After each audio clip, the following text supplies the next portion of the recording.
तो बच्चों अभी हम लोगों का इस क्लास में टॉपिक चल रहा था नॉन फाइनाइट वर्ड्स। ठीक है, जब हम इंग्लिश को थोड़ा सा एडवांस लेवल पे पढ़ते हैं तो हमें जरूरत पड़ती है कि हमें कुछ स्पेशल चीजें आनी चाहिए। उसी में से एक टॉपिक है नॉन फाइनाइट वर्ड्स का। वैसे ही टॉपिक हो गया था लेकिन इसमें थोड़ा सा बचा हुआ है, उसी को खत्म कर दें। फिर उसके बाद हम लोग सब्जेक्ट वर्ब एग्रीमेंट में चलते हैं, जो बहुत ही इंपॉर्टेंट टॉपिक है किसी भी कॉम्पिटिटिव एग्जाम्स के पॉइंट ऑफ व्यू से। तो नॉन फाइनाइट वर्ब्स की जब हम बात करते हैं बेटा, तो इसका नाम ही पर्याप्त है इसको समझने के लिए। देखिए क्या कह रहा है, फाइनाइट वर्ब और उसके पहले क्या लग गया, नॉन।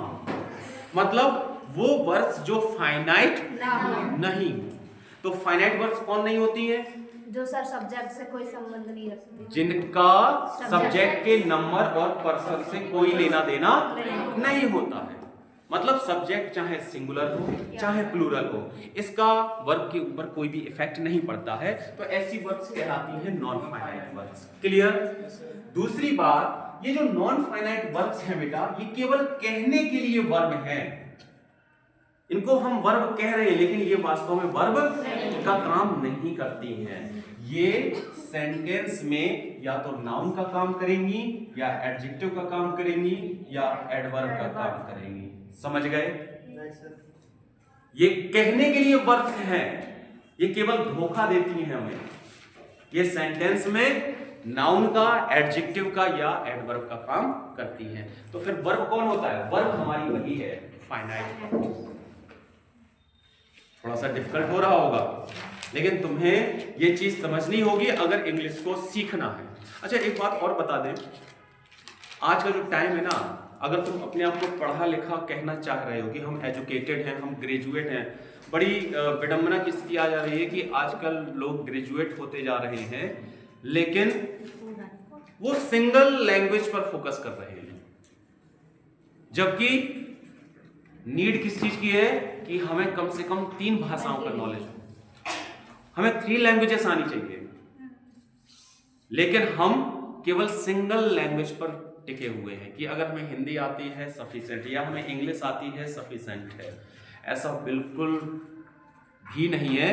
खास तौर से तुम लोग जिस जनरेशन के हो, इसमें तो बहुत ज्यादा जरूरत हो गई है कि आप ज्यादा से ज्यादा लैंग्वेजेस को सीखें, आप अपनी स्किल्स को डेवलप करें। राइट? तो अब आपकी इच्छा, अगर आप सोच रहे हो अरे सर हमारा मन नहीं लगता है, हमारी इच्छा नहीं होती सीखने की, तो अगर तुम अपनी इच्छा के गुलाम हो तो बड़े कड़वों शब्दों में कहना पड़ रहा है कि तुम सरवाइव नहीं कर पाओगे बच्चा।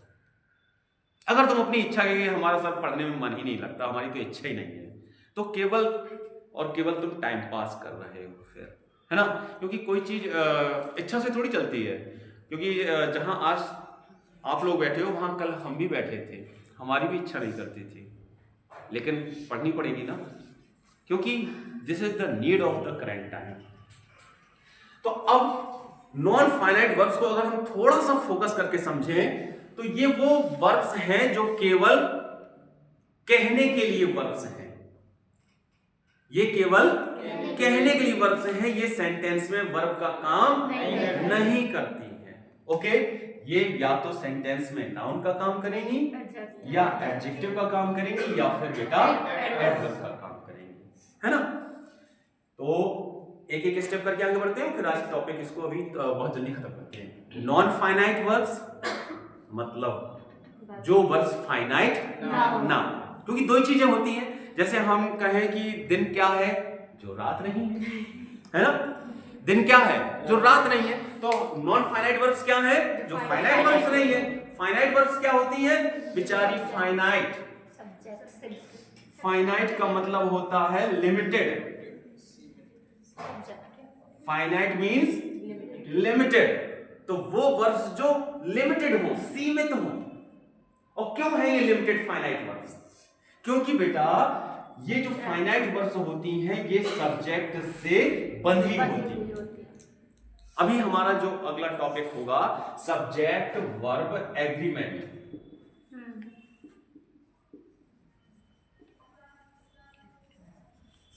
फाइनाइट वर्ब्स इस रूल से बंधी हुई होती हैं। क्लियर? अगर सब्जेक्ट सिंगुलर है तो वर्ब को सिंगुलर होना होगा, यदि सब्जेक्ट प्लूरल है तो वर्ब को प्लूरल होना होगा। ये कहता है सब्जेक्ट वर्ब एग्रीमेंट। तो ऐसी वर्ब को आप क्या बोलोगे? लिमिटेड। बन रही ना बेचारी, वो अपनी इच्छा से नहीं आ पा रही है, उसको सब्जेक्ट के हिसाब से चलना होगा। सब्जेक्ट सिंगुलर है तो उसको सिंगुलर होना है, और यदि सब्जेक्ट प्लूरल है तो उसको सब्जेक्ट प्लूरल है तो उसे प्लूरल होना होगा। लिमिटेड हो गई। इस वर्ब को हम कहेंगे फाइनाइट।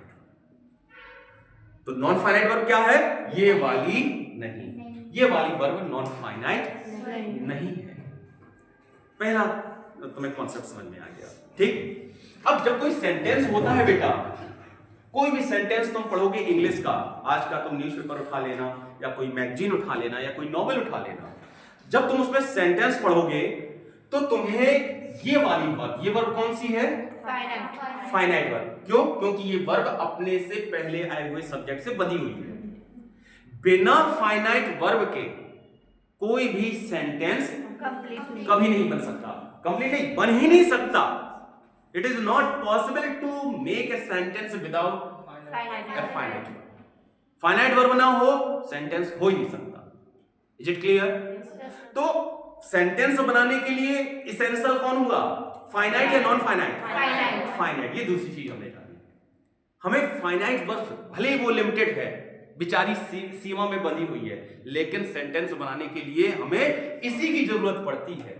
ये तो बात की बात है। इसीलिए हम कहते हैं, हम जो बचपन से पढ़ते चले आए हैं, हमने फाइनाइट वर्ब्स को पढ़ा है। ये एडवांस इंग्लिश में आता है। अब तुम लोग थोड़ा सा इंग्लिश को और एडवांस लेवल पर पढ़ रहे हो। क्लियर बेटा?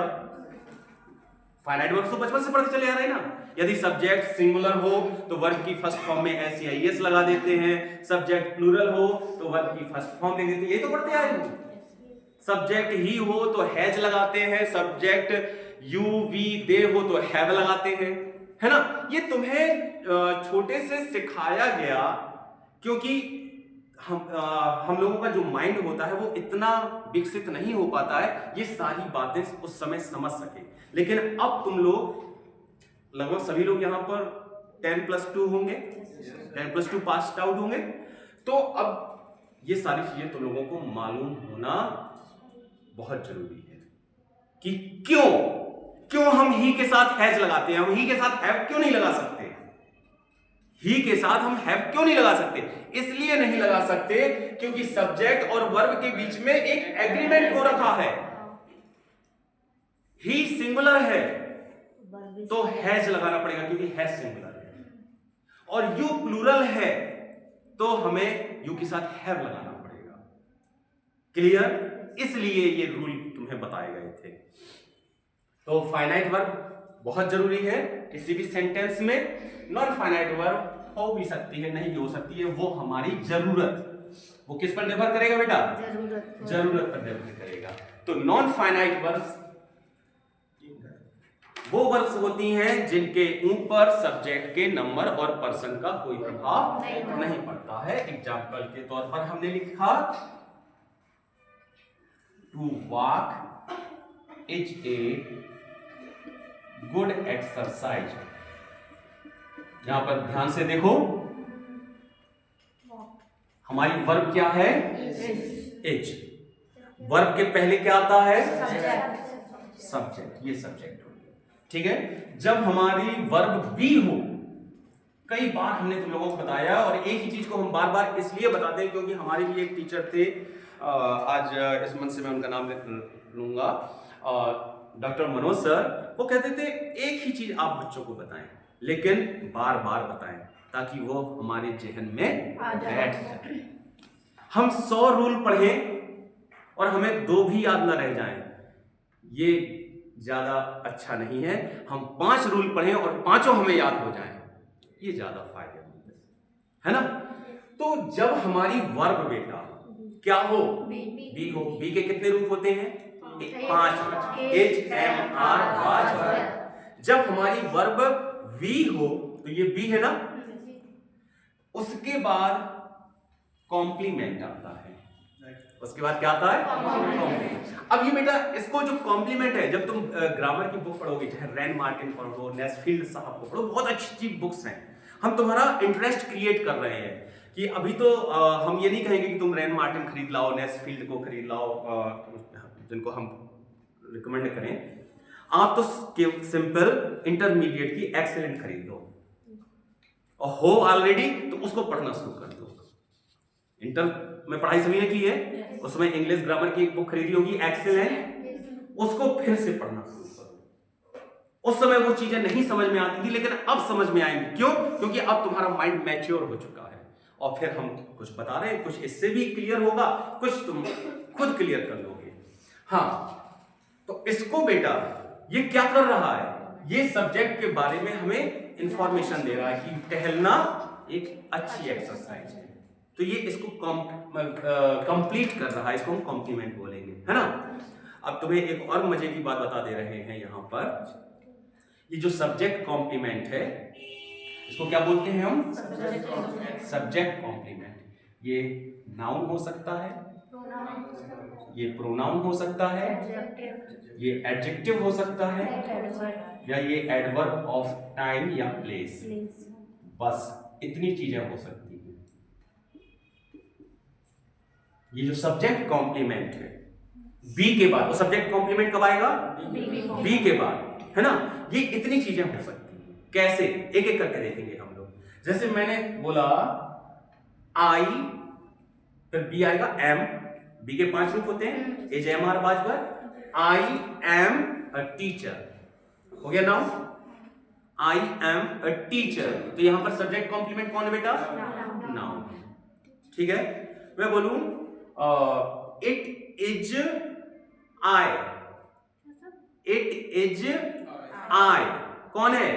इट इज आई, मैं हूं, इट इज आई।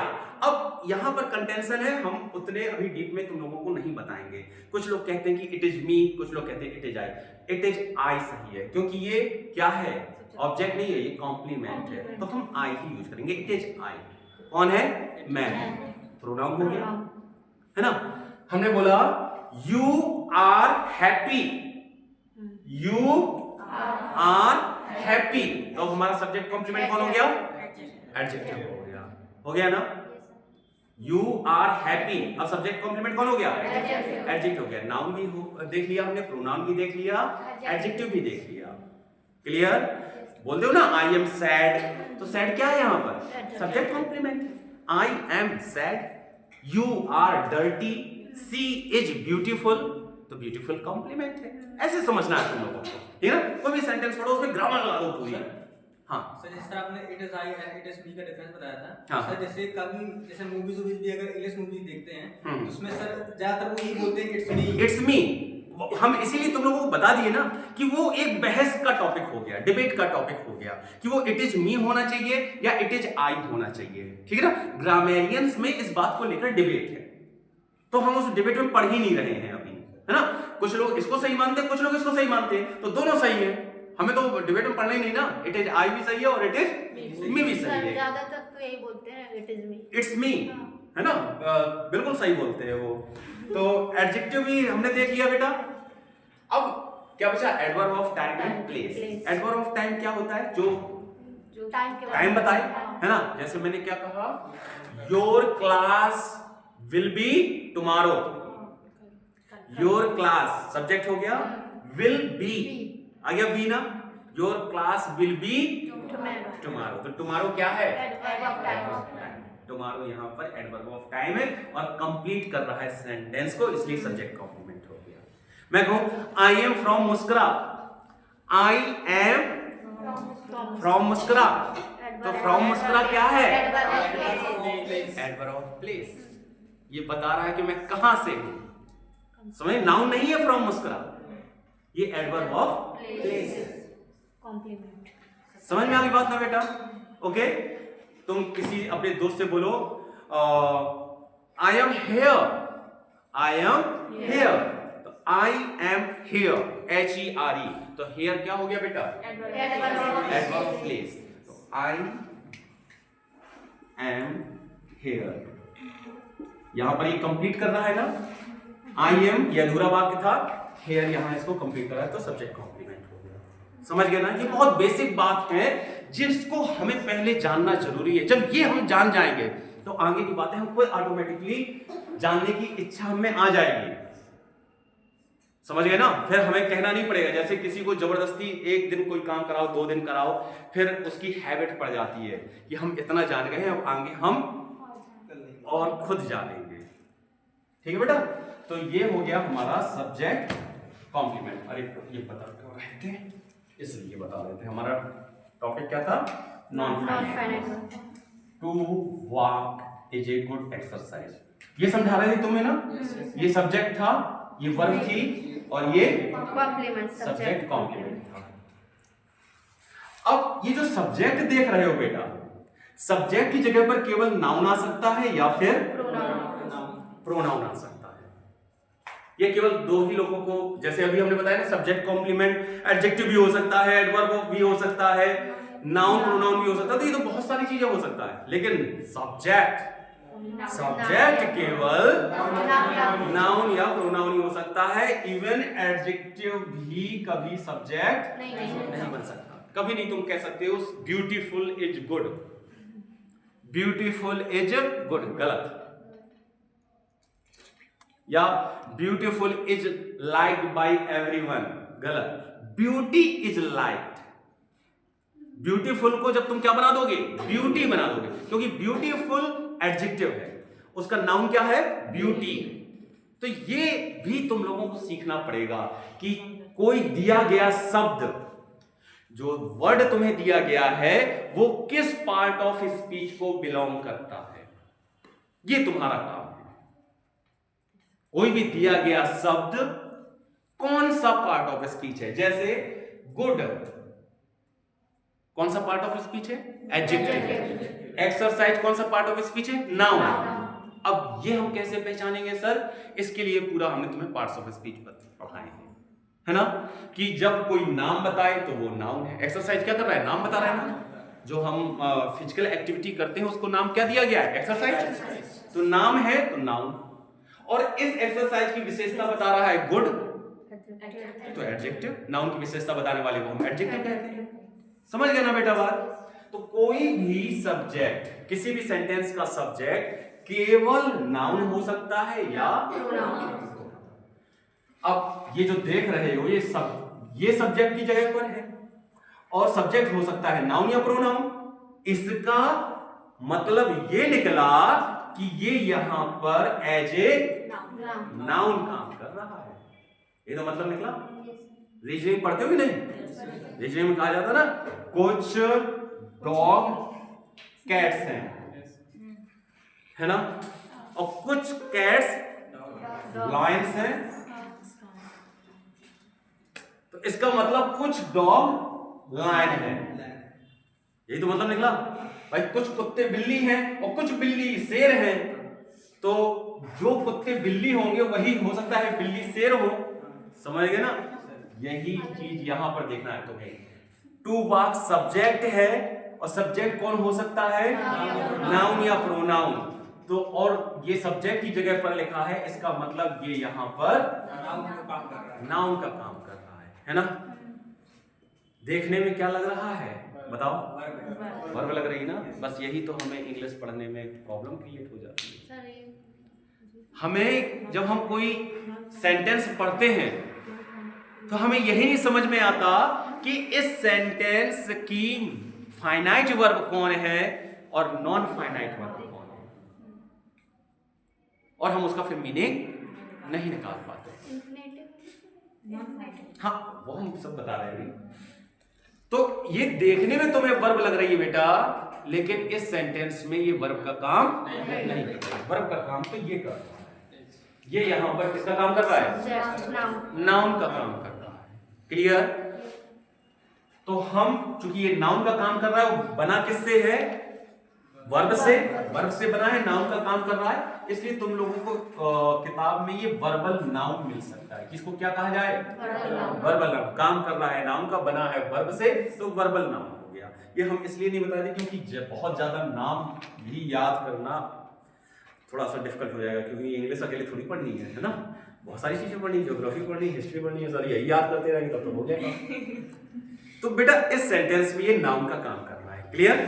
इस तरीके से अब देखो यहां पर इज लिखा हुआ है और यहां पर टू वॉक लिखा हुआ है। तो ये जो वर्ब है, मतलब ये जो सब्जेक्ट है, यहां तो सब्जेक्ट ही हो गया। वो हम एक और एग्जांपल लेंगे, इससे नहीं क्लियर हो पाएगा, तो दूसरा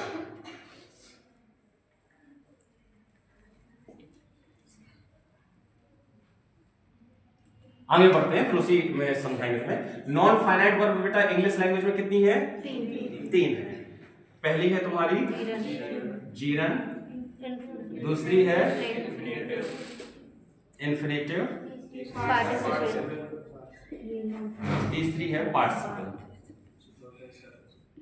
ओके, हम लोग जीरन बहुत अच्छे से पढ़ चुके हैं, है ना? वर्ब की एनी फॉर्म, उसको रिपीट नहीं करेंगे अब, वरना फिर वही होगा कि पार्टिसिपल रह गया बेचारा, उसके साथ नाइंसाफी हो जा रही है।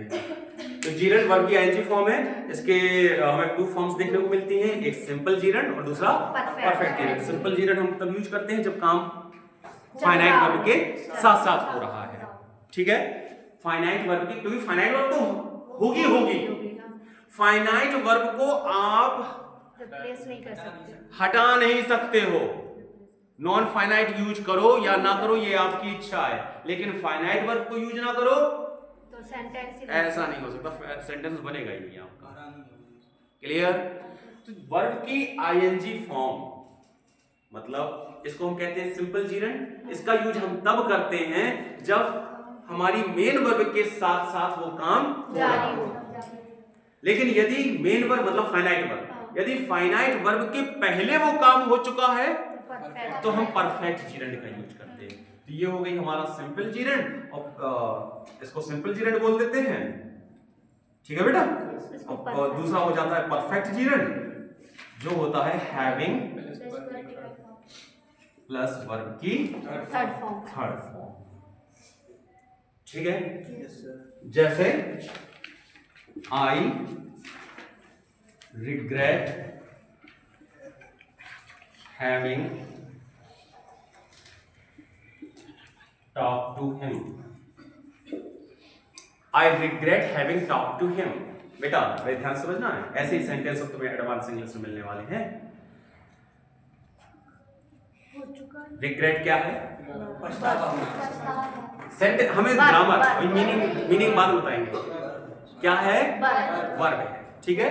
वर्ब के पहले क्या आता है? सब्जेक्ट। सब्जेक्ट केवल कौन हो सकता है? नाउन और प्रोनाउन। यहाँ पर क्या है? प्रोनाउन। प्रोनाउन रियल प्रोनाउन है ना? रियल प्रोनाउन है, झूठ मूठ का नहीं है कि टू वॉक लिखा हो, टू स्विम का लिखो, शुद्ध प्रोनाउन है। तो सब्जेक्ट की जगह पर नाउन या प्रोनाउन ही यूज हो सकता है, यहाँ पर प्रोनाउन आया हुआ है। ये वर्ब है। कैसी वर्ब है? फाइनाइट या नॉन फाइनाइट? फाइनाइट। अब एक दिन हमने और तुम्हें बताया था कि आई होता सिंगुलर है, लेकिन इसके बावजूद हम इसके साथ प्लूरल वर्ब यूज करते हैं। ये कैसी वर्ब है बिटिया? कैसी वर्ब है ये? कैसे पता लगा? मतलब एक वचन है ना वो। हाँ, ये एक वचन है, ये वर्ब प्लूरल है। सब लोग इसका आंसर सोच के रखेंगे। सर हम बताएं, इस वर्ब को देख के तुम्हें कैसे पता लगा ये प्लूरल वर्ब है? क्योंकि सर इसमें एस या ईएस नहीं जुड़ा, नहीं लगा हुआ। मोहित समझ में आ रही बात? किसी वर्ब को देखकर कैसे तुम बताओगे कि ये सिंगुलर है या प्लूरल है? अगर उसमें एस या ईएस लगा है तो वो सिंगुलर है, अगर उसमें नहीं लगा है तो वो प्लूरल है, क्योंकि वर्ब के सिंगुलर प्लूरल नियम नाउन के उल्टे होते हैं। जो नाउन के नियम होते हैं, नाउन में हम एस या ईएस लगाकर प्लूरल बनाते हैं और वर्ब में एस या ईएस लगाकर हम सिंगुलर बनाते हैं। बिल्कुल उल्टे नियम चलते हैं, समझ गए? अब देखो मजेदार बात देखो कि जो सिंगुलर प्लूरल का गेम है, हम इसको गेम ही कहते हैं, ये गेम केवल कहां पाया जाता है? इन तीन में, नाउन, प्रोनाउन और वर्ब में। सब्जेक्ट वर्ब एग्रीमेंट देखा है? सब्जेक्ट वर्ब एग्रीमेंट क्या कहता है? अगर ये नाउन या प्रोनाउन सिंगुलर है तो वर्ब सिंगुलर, यदि ये नाउन या प्रोनाउन प्लूरल है तो वर्ब प्लूरल। बस, इसके अलावा सिंगुलर प्लूरल तुम्हें कहीं देखने को मिलेंगे ही ना, ना एडजेक्टिव में, ना एडवर्ब में, ना प्रेपोजिशन में, ना कंजंक्शन में। ऐसे याद रखोगे इसको। सिंगुलर या प्लूरल केवल किसके किसके होते हैं? Noun pronoun verb. अब नाउन के सिंगुलर प्लूरल, नाउन का जो नाउन का सिंगुलर है उसमें एस या ईएस लगाकर प्लूरल बनता है, जबकि वर्ब में एस या ईएस लगाकर समझ गए? मतलब ये इस मामले में थोड़ा सा अलग है, उल्टा है, उल्टा बिल्कुल, है ना? वगैरह की तो अब होता क्या है, हमारी तो बचपन से आदत पड़ी हुई, यही चीजें हमें परेशान करती है बेटा। बचपन से आदत पड़ी हुई है हमारी, किसी चीज में हमने देखा एस और क्या डिक्लेयर कर देते हैं प्लूरल है ये, है ना? आदत पड़ी हुई है। हमने जैसे ही देखा बॉयज प्लूरल है, हमने देखा न्यूज प्लूरल है ना? तुरंत कह देते हैं प्लूरल है, लेकिन बच्चा ये प्लूरल नहीं है। ये क्या है? सिंगुलर है, इसकी स्पेलिंग ही यही है ना? जैसे मतलब यार तुम भिखारी नहीं, ये भिखारी नहीं है, इसकी शकल ही भिखारी जैसी है। कहते हैं ना, कई फिल्मों में डायलॉग हो जाता है, इसको भिखारी मत समझो, इसकी शकल ही बेचारे की भिखारी जैसी। तो ये एस लगा हुआ है इसमें, तो इसको प्लूरल मत समझ लो। तो अब तुम हो गए हो बड़े, अब तुम बच्चे नहीं रहे हो 6-7 8 की क्लास में पढ़ने वाले कि एस देखा नहीं और उसको प्लूरल कहते हैं। क्लियर? हाँ, तो नाउन में एस या ईएस लगाने से प्लूरल बनता है और वर्ब में एस या ईएस लगाने से सिंगुलर बनता है। तो ये प्लूरल है क्योंकि इसमें एस या ईएस नहीं लगा है। आई रिग्रेट, कोई दिक्कत नहीं। तो ये आई सिंगुलर है, इसके बावजूद हम इसके साथ प्लूरल वर्ब यूज कर रहे हैं क्योंकि ये सब्जेक्ट वर्ब एग्रीमेंट का पहला एक्सेप्शन है। अभी एक्सेप्शन सिखाएंगे तुम्हें। सर यू भी तो है। हाँ, उसमें सब सिखाएंगे। अपवाद, हर चीज के अपवाद होते हैं ना, केमिस्ट्री पढ़े हो कि नहीं? तो केमिस्ट्री में कई अपवाद याद करने पड़ते हैं। ऐसे ही इस रूल का पहला एक्सेप्शन है आई और यू। आई सिंगुलर होने के बावजूद कई बार प्लूरल वर्ब लेता है, हमेशा नहीं, कई बार। अगर तुम पास्ट में चले जाओगे तो आई के साथ वाज लगाया जाता है। हाँ। बिल्कुल सही है ना? वहां पर इसका मूड सही हो जाता है, पास्ट में जाते प्रेजेंट में आते इसका मूड खराब हो जाता है। प्रेजेंट में उसका दिमाग काम नहीं करता कि मैं सिंगुलर लूं कि प्लूरल लूं। यहाँ ये प्लूरल ले रहा है। आगे बढ़े बेटा। हाँ, जैसे आई के साथ वाज यूज करते हैं, हाँ, यू के साथ वर आ जाता है सर। यू के साथ वर आ जाता है, मतलब वो वहां भी उसका मूड खराब रहता है ना? उसका प्रेजेंट में भी मूड खराब है और पास्ट में मूड खराब रहता है ना? उसको थोड़ा सा इंटरेस्टिंग बना के बस पी जाओ। कई ऐसे कड़वे नियम हैं जो हमें क्या करने पड़ते हैं, याद करने पड़ते हैं। उसमें हमारा कुछ जो नहीं चल सकता क्योंकि व्याकरण हम लोगों ने नहीं बनाई होती ना, तो ये सब सही कर देते हैं।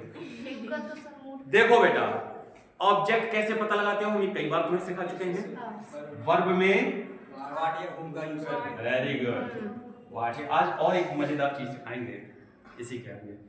कोई भी वर्ब दी गई है तुम्हें, उसमें तुम 2 शब्द लगाकर ऑब्जेक्ट का पता लगा सकते हो। जैसे हमने कहा ना, आई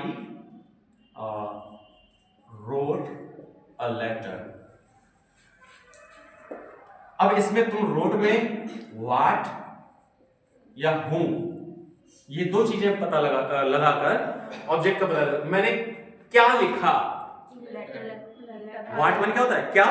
तो चाहे तो ऐसे इंग्लिश में बोलो व्हाट डिड आई राइट, या मैंने क्या लिखा, तो उत्तर क्या निकल कर आया? इसका मतलब ये इसका ऑब्जेक्ट है। क्लियर?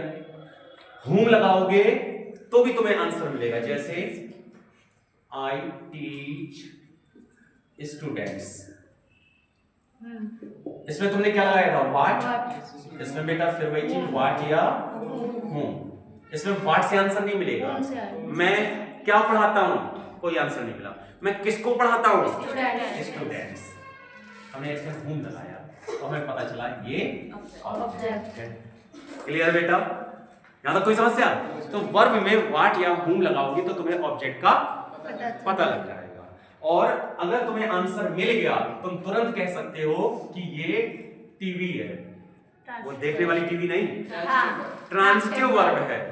अगर तुम्हें आंसर मिल जाता है व्हाट या हूम लगाने से, इसका मतलब वो वर्ब कैसी है? ट्रांसिटिव वर्ब है, उसका ऑब्जेक्ट होता है। एक कदम और आगे बढ़े। अगर तुम्हें व्हाट लगाने से आंसर मिलता है तो वो डायरेक्ट ऑब्जेक्ट है। कैसा ऑब्जेक्ट है? डायरेक्ट। अगर तुम्हें हूम लगाने से आंसर मिलता है तो वो इनडायरेक्ट ऑब्जेक्ट। क्लियर?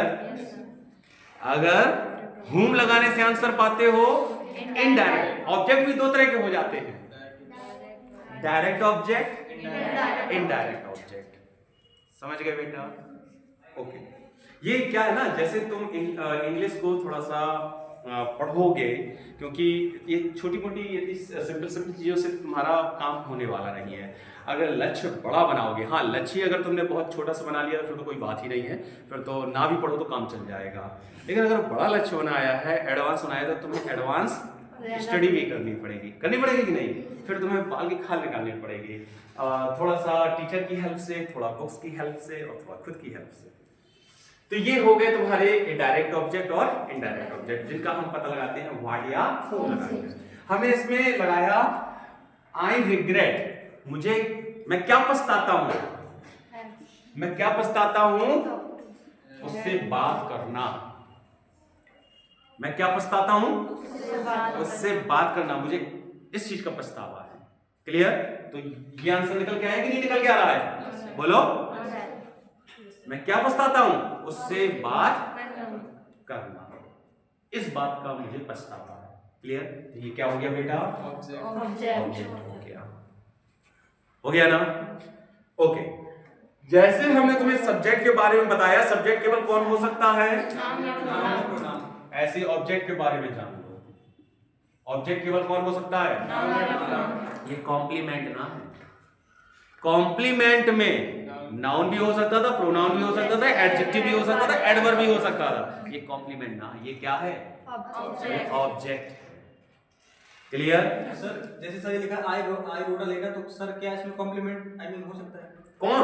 ये लेटर कॉम्प्लीमेंट? बी होगा ना? अरे बेटा, कॉम्प्लीमेंट कब आता है? जब हमारी वर्ब बी हो, लिंकिंग वर्ब हो या वर्ब ऑफ ग्रो हो। वो लिमिटेड वर्ब्स हैं, तुम्हें हर चीज में परेशान नहीं होना है। ध्यान से सुनो मेरी बात को। कॉम्प्लीमेंट कब आता है? एक बात बहुत अच्छे से क्लियर कर लो, बी के बाद। Is M are was verb इन्हीं के बाद आएगा। जैसे ही वाज ए डॉक्टर, तो ये डॉक्टर कॉम्प्लीमेंट है क्योंकि बी के बाद आ रहा है ना? ऐसे ही और भी एक लिंकिंग वर्ब होती है सीम माने प्रतीत होना। सीम के बाद जब भी कोई नाउन आएगा तो वो कॉम्प्लीमेंट है। बस ऐसे याद कर लो ना, बी के बाद, सीम के बाद, या ग्रो के बाद, या बिकम के बाद। जब मैं कहूं आई बिकेम अ डॉक्टर, तो यहां पर ए डॉक्टर कॉम्प्लीमेंट हो गया। सर यही सेम चीज मतलब अपीयर में भी यूज करेंगे? हाँ, अपीयर। ठीक है? तो क्या पछतावा होता है? हैविंग टॉक टू हिम, इस चीज का मुझे पछतावा होता है। अब देखो बेटा, ऑब्जेक्ट है तो ऑब्जेक्ट केवल कौन हो सकता है? नाउन या प्रोनाउन। इसका मतलब इस सेंटेंस में किसका काम कर रहा है? ऑब्जेक्ट नाउन या प्रोनाउन हो सकता है। तो ये ऑब्जेक्ट की जगह पर है, तो ये नाउन का काम कर रहा है इस सेंटेंस में। अब देखो इसका स्ट्रक्चर देखो बेटा थोड़ा। Having plus V3, having plus V3, ये कहां हमें देखने को मिला था? परफेक्ट चीज है। समझ गए? मुझे पछतावा होता है उससे बात करने, मैंने उससे बात की, इस बात का मुझे पछतावा है। ये काम पहले हो चुका है। क्लियर? जब भी अब कभी तुम्हें इस तरीके के सेंटेंस मिले तो उसका मीनिंग तुम्हें ये समझना है कि ये जो हमारी मेन वर्ब है, ये फाइनाइट मेन वर्ब कौन है? ये, इसके बिना काम नहीं चलने वाला, वही तो मेन कहलाएगी।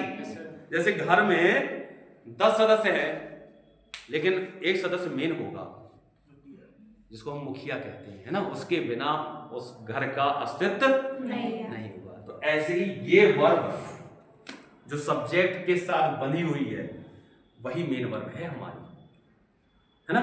इस वर्ब से पहले ये काम हो चुका होगा, तब हम परफेक्ट जीरंड का प्रयोग करते हैं। क्लियर? तो ये एक बात हो गई जीरंड की, बहुत अच्छे से तुम लोगों को बताया था। अब करते हैं इन्फिनेटिव की बात। इन्फिनेटिव क्या होता है बेटा? 2 प्लस वर्ब की फर्स्ट फॉर्म, इसको हम कहते हैं इन्फिनेटिव। और ये काम किसका करता है? जीरंड सेंटेंस में किसका काम करता है? नाउन का भी देख के आए हो ना, अभी तुम लोगों को दिखाया। बहुत ज्यादा डिटेल में इसलिए बता रहे क्योंकि ऑलरेडी बता चुके हैं। लेकिन इन्फिनेटिव सेंटेंस में नाउन का काम करता है, एडजेक्टिव का काम करता है और एडवर्ब का काम करता है। एडवर्ब में भी कौन सा एडवर्ब? Adverb of purpose. कई सारे एडवर्ब होते हैं, adverb of time, adverb of place, अभी दो तो अभी बताए। इकट्ठे तो याद करने नहीं है, हमने तो लोगों को मना कर रखा है कि एक दिन में ही सारी रामचरितमानस नहीं पढ़ जानी है, अखंड रामायण का पाठ नहीं चल रहा है ना। जहां पर भी कोई चीज मिले उसको उसी समय सीख लो। 3 इडियट्स का आमिर खान बन जाना है तुम लोगों को। जहां से भी जो ज्ञान मिले उसको उसी समय पी जाओ। क्लियर? तो तुमने adverb of time and place देखा थोड़ी देर पहले, अब क्या देख रहे हो? Adverb of purpose. और भी होते हैं, वो भी सीख जाएंगे कभी ना कभी, जिंदगी तो अभी बहुत है। तो इन्फिनेटिव बेटा किसी भी सेंटेंस में नाउन का या एडजेक्टिव का या एडवर्ब ऑफ पर्पस का काम करेगा। ये हम कल नाउन तुम लोगों को बता चुके थे। नाउन मतलब सब्जेक्ट, नाउन का मतलब क्या हुआ? किसी सेंटेंस का सब्जेक्ट होगा या वो ऑब्जेक्ट होगा या फिर वो कॉम्प्लीमेंट होगा। चारों के सेंटेंस लिख के तुम्हें दिखा रहे हैं। To err is human.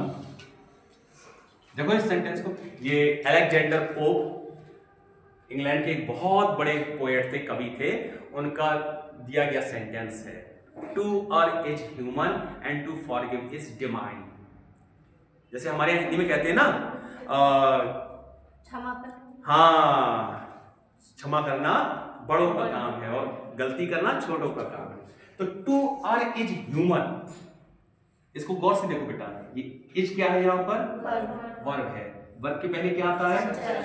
Subject आता है। सब्जेक्ट केवल कौन हो सकता है? इसका मतलब ये क्या है? नाउन।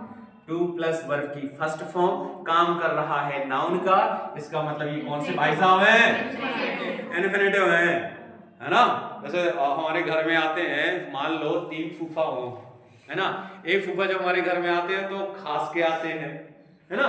एक फूफा जब आते हैं तो वो छींकते हुए आते हैं, और एक फूफा है कि वो गाना गाते हुए आते हैं। तो हम अभी कमरे के अंदर ही थे और हमें छींक सुनाई दी, तो पहचान जाएंगे कि नहीं? पहचान जाओगे ना। तो 2 प्लस वर्ब की फर्स्ट फॉर्म है, तो पहचान जाओगे कि नहीं? क्या होगा बेटा? वो इन्फिनेटिव। और वर्ब की आईएनजी फॉर्म होगी तो जीरंड होगा। क्लियर? बस काम को नाउन का करे। तो यहां पर ये 2 प्लस वर्ब की फर्स्ट फॉर्म नाउन का काम कर रही है। हमने तुरंत पहचान लिया कि सर जी ये तो इन्फिनेटिव है। ओके, इज आया है। ह्यूमन, ये क्या है? ऑब्जेक्ट है या कॉम्प्लीमेंट है? कॉम्प्लीमेंट। वेरी गुड, ये सब्जेक्ट कॉम्प्लीमेंट है। बी के बाद आया है ना। गलती करना है, इतना अगर बोल के तुम रुक जाओगे तो ये सेंटेंस अधूरा होगा। गलती करना है क्या है भैया? मानवीय है, ह्यूमन है। इंसान की फितरत होती है गलती करना, है ना, कोई बड़ी बात नहीं है। तो ये कंप्लीट कर रहा है इस सेंटेंस को। समझ में आ गई बात कि कौन सा पार्ट ऑफ स्पीच है ये? एडजेक्टिव। हम इसकी ज्यादा बात नहीं करेंगे। एडजेक्टिव है, सब्जेक्ट कॉम्प्लीमेंट है। हमारा फोकस किस पर होना चाहिए? टू पर। हम इन्फिनेटिव की बात कर रहे हैं इस समय। सब्जेक्ट हो गया बेटा? देखो दूसरा देखते हैं। I want to dance. Want क्या है बेटा? वर्ब के पहले क्या आता है? सब्जेक्ट कौन हो सकता है? नाउन या प्रोनाउन, है ना। अब वर्ब में तुम लगाते हो व्हाट या हूं, लगाते हो कि नहीं लगाते हो? तो आंसर में क्या निकल कर आता है? ऑब्जेक्ट। कहां चला गया? हाँ, ऑब्जेक्ट। ऑब्जेक्ट निकल के आता है ना। व्हाट या हूं लगाते हो।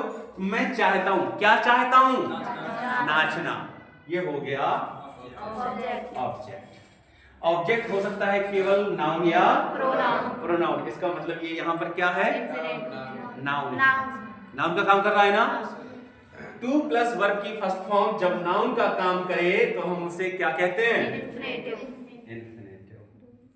तो नाउन सेंटेंस का सब्जेक्ट होता है, नाउन सेंटेंस का ऑब्जेक्ट ऑब्जेक्ट होता सर है। तो यहाँ सर ऑब्जेक्ट टू प्रीपोजिशन भी होगा? नहीं, बस यही ध्यान देने के लिए हम तुम्हें बता रहे हैं, जो दोबारा रिवाइज करा रहे हैं ना। भले ही हम आज सब्जेक्ट वर्ब एग्रीमेंट ना पढ़ा पाए, हमें एक्स्ट्रा पढ़ाना पड़ेगा, लेकिन जब तक तुम्हारे माइंड से डाउट्स ना क्लियर हो जाए हम आगे नहीं बढ़ेंगे। अब नाउन का तीसरा काम क्या बताया था हमने, object to a preposition, object to a preposition. तो बेटा इन्फिनेटिव और जीरंड ये दोनों नाउन का काम करते हैं, ध्यान से समझना।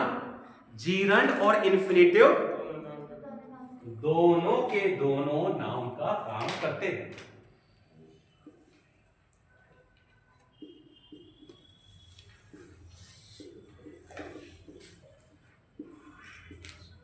ये भी नाउन का काम करता है, ये भी नाउन का काम करता है।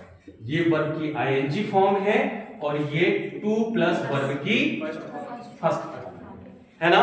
नाउन के 4 काम होते हैं। नाउन के कितने काम होते हैं? इस नाउन के 4 काम है। पहला काम है सब्जेक्ट, दूसरा है object, very good, object to a verb, तीसरा है ऑब्जेक्ट टू ए, बहुत गंदा लिख रहे हैं हम, to a verb, object to a preposition preposition, और चौथा काम है सब्जेक्ट कॉम्प्लीमेंट। नाउन के बेटा ये 4 काम होते हैं, है ना। जैसे एक टीचर का काम होता है बच्चों का एडमिशन लेना, बच्चों को पढ़ाना, बच्चों की परीक्षा कराना, कि बस पढ़ाना काम होता है, तो फिर एडमिशन कौन लेगा, फिर परीक्षा कौन कराएगा, ये सब काम करने पड़ते हैं टीचर को ही। ऐसे ही नाउन की 4 काम याद रखोगे। वो सब्जेक्ट भी हो सकता है, वो जरूरत पड़ने पर वर्ब का ऑब्जेक्ट हो सकता है, वो प्रीपोजिशन का ऑब्जेक्ट हो सकता है, और वो सब्जेक्ट कॉम्प्लीमेंट भी हो सकता है। अब ये काम जो 4 लिखे हैं बेटा हमने, ये भी कर सकता है और ये भी कर सकता है ना, क्योंकि नाउन है, ये भी नाउन है, ये भी नाउन है। जब हमने कहा कि हम टीचर हैं तो इसका मतलब हम एडमिशन भी ले सकते हैं, हम पढ़ा भी सकते हैं और हम परीक्षा भी ले सकते हैं। ये टीचर है तो ये भी तीनों काम कर सकते हैं, लेकिन एक थोड़ा सा अंतर है, एक काम ये नहीं कर पाते हैं, है ना, इनको पढ़ाना नहीं आता है, तो इनका एक काम कम हो गया, तो ये केवल क्या करेंगे, टीचर हो तो कोई ये एडमिशन तो ले लो, परीक्षा तो करा लो, नहीं पढ़ा पाते हो एक काम तुम्हें माफ।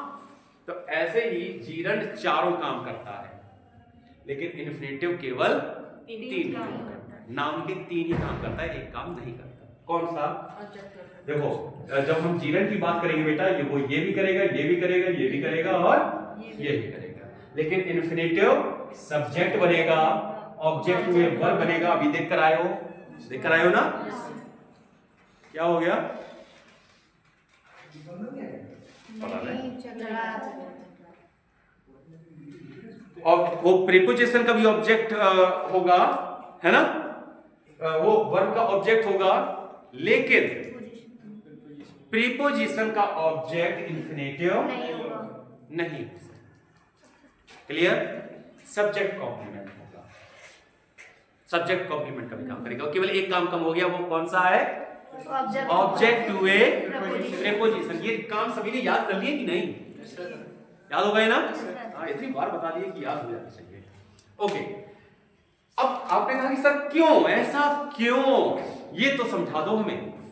जीरंड प्रीपोजिशन का ऑब्जेक्ट हो सकता है, इन्फिनेटिव क्यों नहीं? इसलिए क्योंकि कोई भी प्रीपोजिशन हो बेटा, ऑफ हो, फॉर हो, इन हो, ठीक है, फ्रॉम हो, आफ्टर हो, टू तो लगा ही है ना।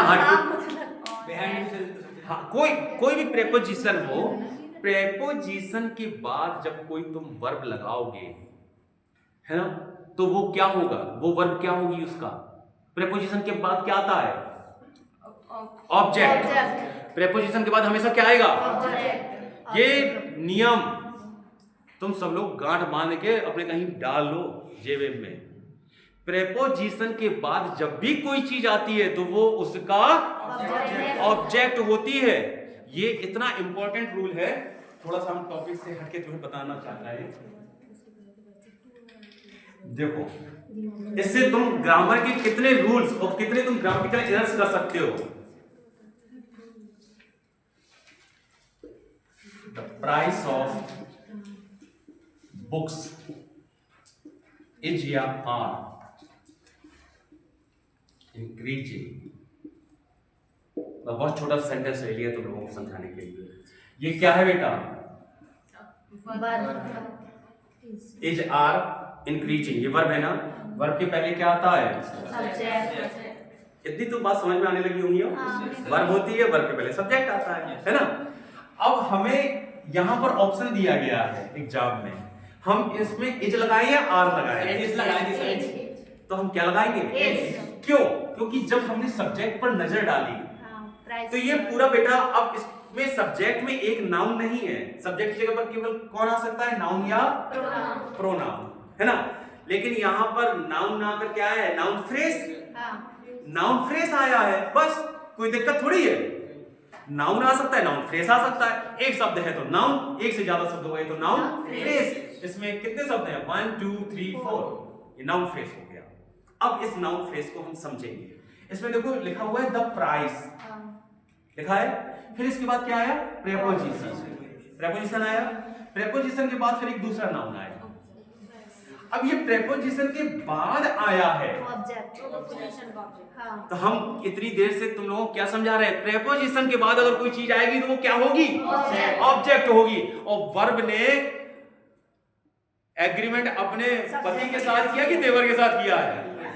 पति के साथ किया है ना? तो उसको इससे मतलब है बुक से कोई लेना देना है ना। तुम यहाँ सिंगुलर रहो भाई साहब और चाहे प्लूरल रहो, उसको अपने पति का मूड देखना है। देवर गुस्सा बना रहे। क्लियर? एग्रीमेंट सब्जेक्ट से हुआ है, ये तो ऑब्जेक्ट है भाई साहब। कई लोग इसको कहेंगे अरे बुक्स हैं, बहुत सारी बुक्स हैं, आर लगा दो। गलत।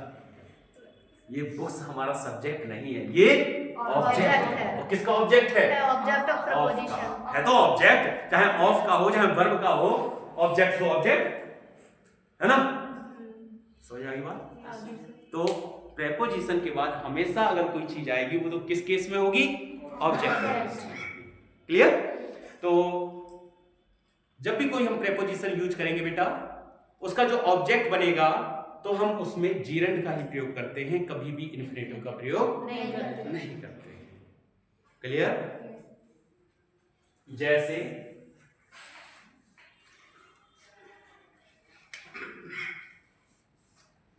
he is guilty of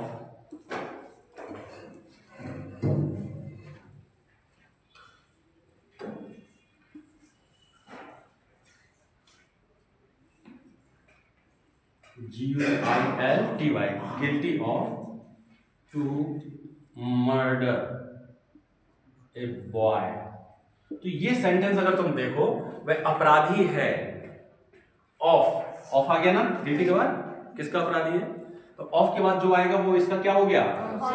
object हो गया। लेकिन अभी हम थोड़ी देर पहले क्या बता के आ रहे हैं कि प्रेपोजिशन के बाद अगर तुम वर्ब की कोई फॉर्म लगाओगे तो वो जीरंड में होनी चाहिए, ना कि इन्फिनेटिव। इन्फिनेटिव क्योंकि प्रीपोजिशन का ऑब्जेक्ट नहीं हो सकता। यहां क्रॉस कर दिया ना हमने। प्रीपोजिशन का ऑब्जेक्ट इन्फिनेटिव। पहले समझ लो बात। इन्फिनेटिव प्रेपोजिशन का ऑब्जेक्ट नहीं हो सकता। तुमने तो प्रेपोजिशन का ऑब्जेक्ट बना दिया ना, इसे गलत हो गया ना बेटा। ये काम केवल कौन कर सकता है? जीरंड। तो जीरंड को करना है तो टू मर्डर की जगह क्या कर दो? मर्डरिंग कर दो। क्या समस्या है? बस हो गया। इज गिल्टी ऑफ मर्डरिंग एक लड़के की हत्या करने का वो अपराधी है। समझ गए बात ना? अब थोड़ा सा अगर तुम मजा लेना चाहते हो इंग्लिश का, बताओ इसमें वर्ब क्या है? मेन वर्ब क्या है हमारी? मेन वर्ब क्या है? मर्डरिंग। मेन वर्ब मर्डरिंग है ना? नहीं। वो जीरट है सर। ये मेन वर्ब नहीं है हमारी। Is guilty. कुछ समझ में आ रहा है बेटा आज? हाँ। है? कम आ रहा होगा है ना, क्योंकि हमारी अभी पुरानी क्लासेस नहीं हुई है। ये मेन वर्ब नहीं है, मेन वर्ब है हमारी एज। ओके, ये हो गई वर्ब। तो इस वर्ब के पहले क्या आता है? सब्जेक्ट। सब्जेक्ट कौन हो सकता है? नाउन या प्रोनाउन। उसके बाद आया है गिल्टी, ठीक है ना? गिल्टी क्या है? एडजेक्टिव। तो ये क्या हो गया? सब्जेक्ट कॉम्प्लीमेंट हो गया। वह है, क्या है? गिल्टी।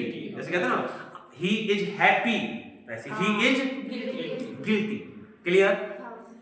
अब गिल्टी के बाद ये आया हुआ है ऑफ मर्डरिंग ए बॉय।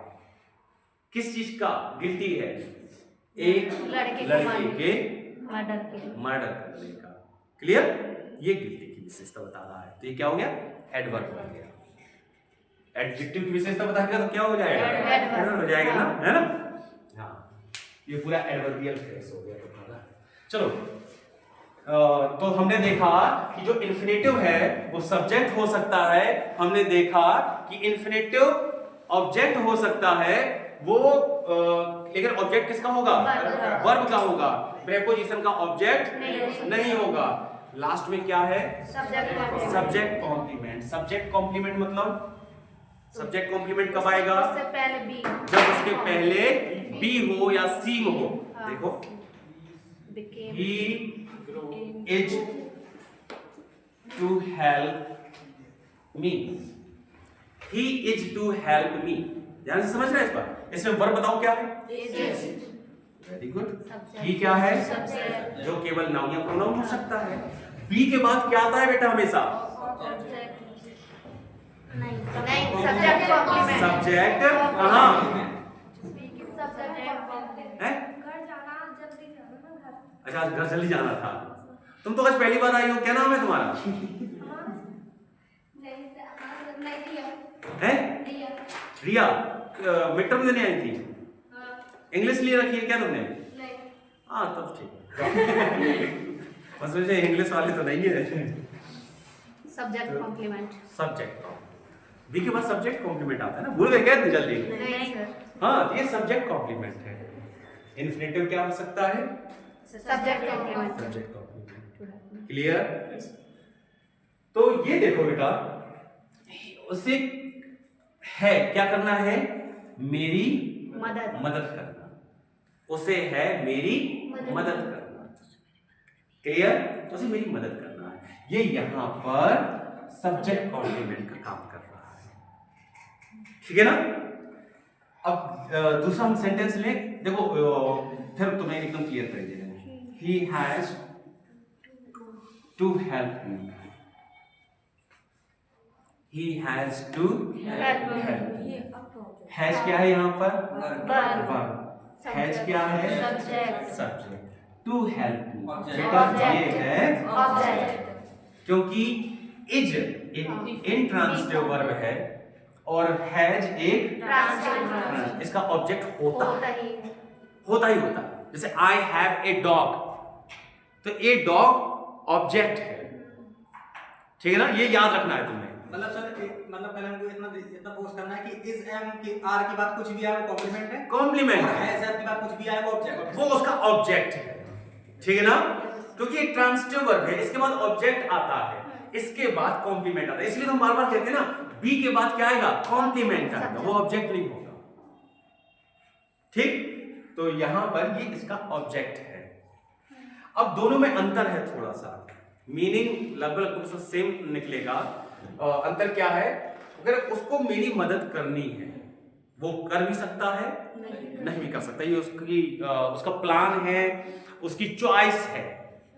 बहुत ध्यान से समझना बेटा, जब बी के बाद इन्फिनेटिव कॉम्प्लीमेंट के रूप में आए, बी के बाद इन्फिनेटिव कॉम्प्लीमेंट बनकर आए, तो इससे ये सेंस निकलता है, क्योंकि इंग्लिश पढ़ते समय में मीनिंग ही तो निकालना होता है कि क्या मीनिंग निकल रहा है, वो हम मीनिंग नहीं निकाल पाते हैं। बी प्लस इन्फिनेटिव, तो इसका मतलब वो काम करने का उसका प्लान है, उसकी इच्छा। अब इच्छा क्या होती है? मन हुआ तो करेंगे, नहीं तो नहीं करेंगे, है ना। मेरी घूमने की इच्छा है, मन हुआ तो चले जाएंगे, ना मन हुआ तो नहीं जाएंगे, उसमें हमारी इच्छा चलती है। लेकिन वही जब इज हैव में चेंज हो जाता है, हैज या हैव में चेंज हो जाता है, तो अब इसमें आपकी इच्छा नहीं रहती है, अब आपकी हो जाती है बाध्यता, कंपल्सन। क्या बोलते हैं उसे? Compulsion. Now you must do this work, तुम्हें ये करना ही होगा। सर इसका मतलब निकलता क्या है? He has to help me? ही देखो, उसको मेरी मदद करना है, उसको मेरी मदद करनी है बस। अब जब हम उसको लिखेंगे तो उसमें ये चीज नहीं आएगी ना, तुम्हें मेरी मदद करनी है। ये हम बोलते समय अपनी टोन से बताते हैं। क्लियर? एक डाउट सर और है। हाँ सर, जैसे कई बार तो हम जैसे बोलते हैं you will have to help me, और कई लोग ये भी बोलते हैं you have to help me. तो sir I mean you have to help me का यही मतलब होता है तुमको मेरी मदद करनी पड़ेगी। हाँ, मेरी मदद करनी सर पड़ेगी। इसका मतलब ये निकालना चाहिए आपको मेरी मदद करनी पड़ेगी। वो चला गया बेटा तुम्हारा फ्यूचर में, वो फ्यूचर में चला गया बिल्कुल, कि अभी आने वाले समय में। इसका मतलब जब हम हैज हैव लगा रहे हैं तो हो सकता है नेक्स्ट मोमेंट या अभी, ठीक है। बस इतना ध्यान रखना है कि जब आप सामने वाले के लिए कोई चॉइस नहीं छोड़ रहे हो तो आप हैज हैव का प्रयोग करोगे, और जब उसकी चॉइस पर है तो एज का प्रयोग करोगे, ठीक है। मान लीजिए ये हमारे पड़ोस में रहती हैं, है ना, और ये हमें पैसे ऐसे तो देती ना है, और शाम को आ जाती है, तो जब पैसे नहीं दे रही है तो हम क्या कहेंगे? हमें इनको पढ़ाना है। और जब पैसे नहीं दिए तो हमारी इच्छा है ना, जब पैसे नहीं दे रहे हो तो फिर तो हमारी इच्छा हो गई, मन होगा तो पढ़ा देंगे, ना होगा तो फिर हम क्या बोले? ये बोले या ये बोले? I am to teacher, I am to teacher. लेकिन ये हमें पैसे देने लगी, अब हम बंद गए, है ना। अब तो ये कहेंगी काओ गुरुजी पैसा तो ले लिए, पढ़ाते ना हो, तो अब हमें I have to teach. Clear? जब मेरे पास ऑप्शन नहीं बचा। तुम्हारे एग्जाम को अभी 4 महीने हैं, तो I am to work hard, और अब कल ही पेपर है या एक हफ्ता बचा है, I have to work hard, now I have no choice. Is it clear? तो ये बेटा स्ट्रक्चर से हमें पता लगेगा। Is am are was were लगा है तो चॉइस है, हैज हैव लगा है तो चॉइस नहीं है, ठीक। घर में मम्मी है तो हम कहेंगे कि I am to wash my cloth. घर में मम्मी है तो I am to wash my cloth, क्योंकि घर जाऊंगा, लेकिन घर जाते जाते हो सकता है मेरा मूड चेंज हो जाए, है ना। तो मम्मी तुम ही धो दो।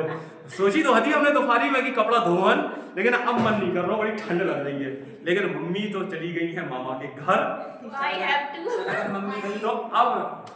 तो अब हमारे पास कोई चॉइस बची क्या? नहीं, तो I have to आ जाएगा। अगर मम्मी गुस्सा है कहीं खुद दो। हाँ, तो वो फिर हैव टू में पहुंच जाओगे, समझ गए? कोई दिक्कत यहाँ तक? तो ये ऐसे नाउन के रूप में 4 काम कर सकता है ना। क्लियर? सर हिंदी में तो बोल के ही पता चलेगा। हिंदी देखो, एक होती है रिटन इंग्लिश, और एक होती है कोई भी रिटन लैंग्वेज, और एक होती है ओरल लैंग्वेज। अब बोलते समय तो आप अपनी आवाज को एम्फसाइज करके उसकी टोन को ऊपर नीचे करके समझा सकते हो, लेकिन लिखने में कैसे? लिखने में तो नहीं समझ में आएगा। इसीलिए जब हम ट्रांसलेशन करते हैं तो सबका एक जैसा होता है, सबका ट्रांसलेशन कैसा होगा? एक जैसा होगा, और हमें उनका स्ट्रक्चर देखकर ही समझना होता है कि आखिर इसमें क्या टोन निकल रही होगी, इसमें टोन क्या निकल रही होगी, इसमें जोर दिया जा रहा है कि ऐसे ही कहा जा रहा है। देखो, एक हम चूंकि लिटरेचर पढ़ते हैं पढ़ाते हैं, तो एक बहुत सिंपल सा स्ट्रक्चर मिलता है।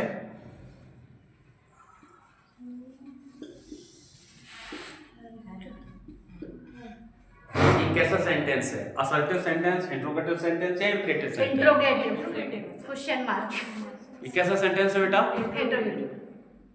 हाँ। अब सब्जेक्ट जो इसका स्ट्रक्चर है, स्ट्रक्चर तो असर्टिव का है, हाँ। लेकिन इसने पूरा खेल बदल दिया। समझ गए ना? यू हेल्प हर। अब हम कई बार क्या होता है, समझो बात, जैसे हम लोग कई बार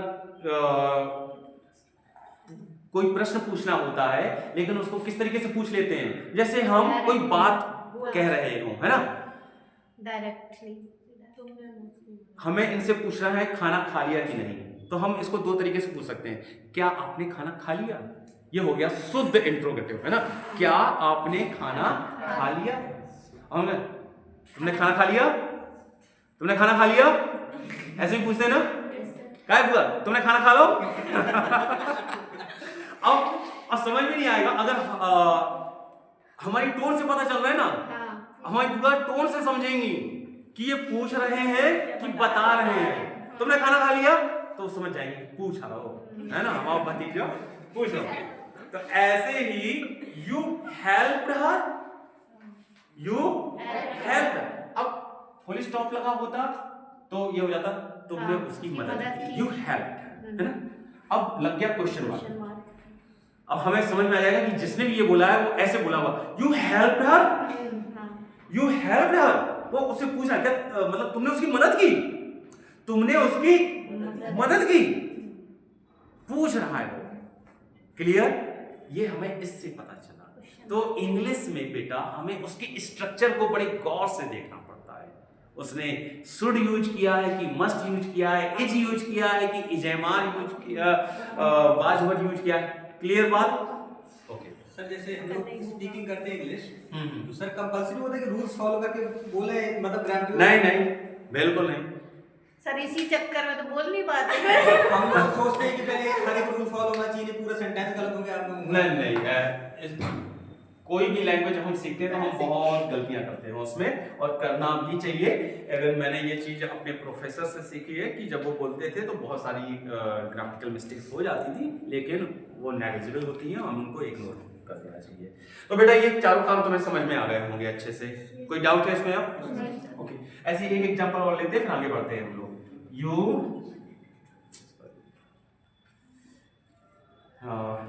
You seem to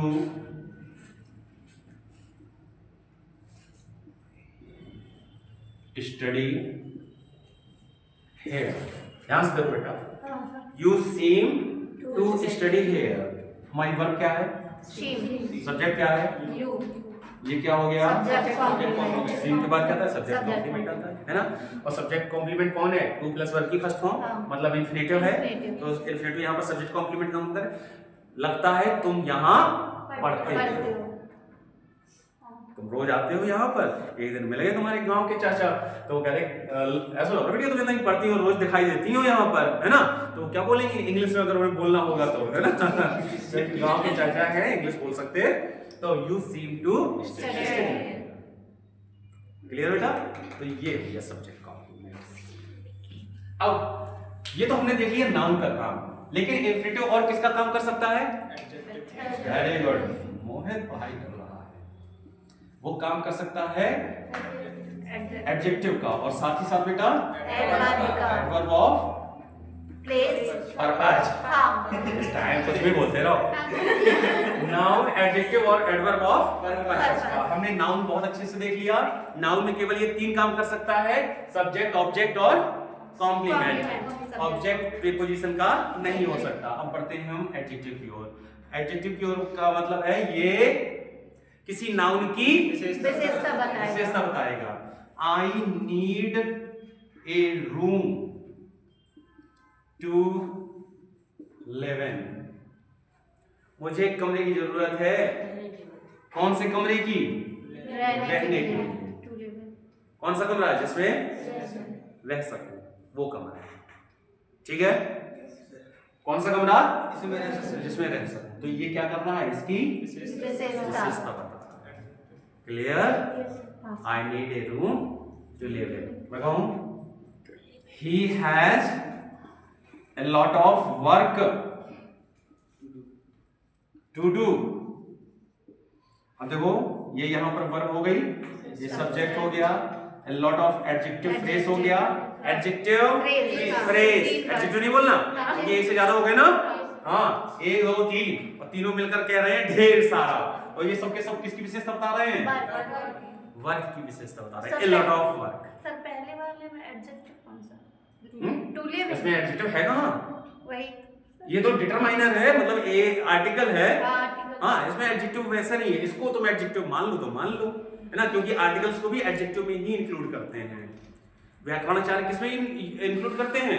एडजेक्टिव में यूज करते हैं, इसको तुम मानना चाहो मान लो, वरना आर्टिकल्स को हम एडजेक्टिव नहीं मानते। यहाँ पर ये एडजेक्टिव है, ए लॉट ऑफ, ये हम इसलिए जानबूझकर सेंटेंस लिखे हैं कि बेटा ऐसे तुम्हें बहुत सारे एडजेक्टिव फ्रेज मिलेंगे, ए lot of, A number of, A lots of, ठीक है, plenty of, few of sir, हाँ नहीं वो तो फिर अलग चीज हो जाएगी, वो भी हम बताएंगे सब्जेक्ट एग्रीमेंट। इस तरीके का a number of, a lot of, plenty of, lots of, lot of, इस तरीके के ये एडजेक्टिव फ्रेज हैं, मतलब एडजेक्टिव हैं, फ्रेज भी चलो थोड़ी देर के लिए ना बोलो, ये क्या है शुद्ध रूप से? एडजेक्टिव है। जैसे देखना, मैं कहूं मैनी स्टूडेंट्स, आज घर में जाकर पढ़ना तुम्हें बड़ा मजा आएगा इसको पढ़ने में। मैनी स्टूडेंट्स, यहां पर स्टूडेंट्स क्या है? नाउन। और कितने नाउन, कितने स्टूडेंट्स? मैनी, ये इसकी विशेषता बता रहा है ना, नाउन की विशेषता बता रहा है, तो ये क्या हो गया? कोई doubt? Okay, A number of students, ठीक है ना। अब ये स्टूडेंट्स क्या है? नाउन। कितने स्टूडेंट्स? नंबर, ढेर सारे। तो जैसे भैया ये मैनी विशेषता बता रहा था स्टूडेंट्स की, ऐसी ये सब मिलकर किसकी विशेषता बता रहे हैं? क्या अंतर है मैनी और ए नंबर ऑफ में? कोई अंतर है क्या? फ्रेज हो जाएगा। बस ये एडजेक्टिव है और ये एडजेक्टिव फ्रेज है, समझ गए बात ना? वर्ड्स की क्वांटिटी बढ़ गई बस। हाँ, ए नंबर ऑफ, शब्दों की संख्या बढ़ गई। एक से तो थोड़ा सा जब हम फॉर्मल इंग्लिश पढ़ते हैं तो हमें मैनी नहीं मिलता है, फिर हमें सेवरल, नंबर ऑफ, और सर मल्टीपल, जाने क्या क्या मिलता रहेगा, मल्टीपल ये सब हमें सीखना पड़ेगा, राइट? ऑन अकाउंट ऑफ कुछ मिलता है। Right, yes sir. ये सीखना पड़ेगा, यही चीज हमें इंग्लिश पढ़ने में दिक्कत खड़ी करती है। ए नंबर ऑफ स्टूडेंट्स, अब ये बताओ जो सब्जेक्ट वर्ब एग्रीमेंट हुआ है वो किसके किसके बीच में हुआ है? सब्जेक्ट और फाइनाइट पर, सब्जेक्ट और वर्ब के बीच में हुआ है। कि उसने एडजेक्टिव से किया है कि ऑब्जेक्ट से किया है? नहीं ना। जब इसको ऐसे याद रखो, जब कोई लड़की शादी करके आती है तो वो केवल किसका मूड देखती है? अपने पति का देखती है ना।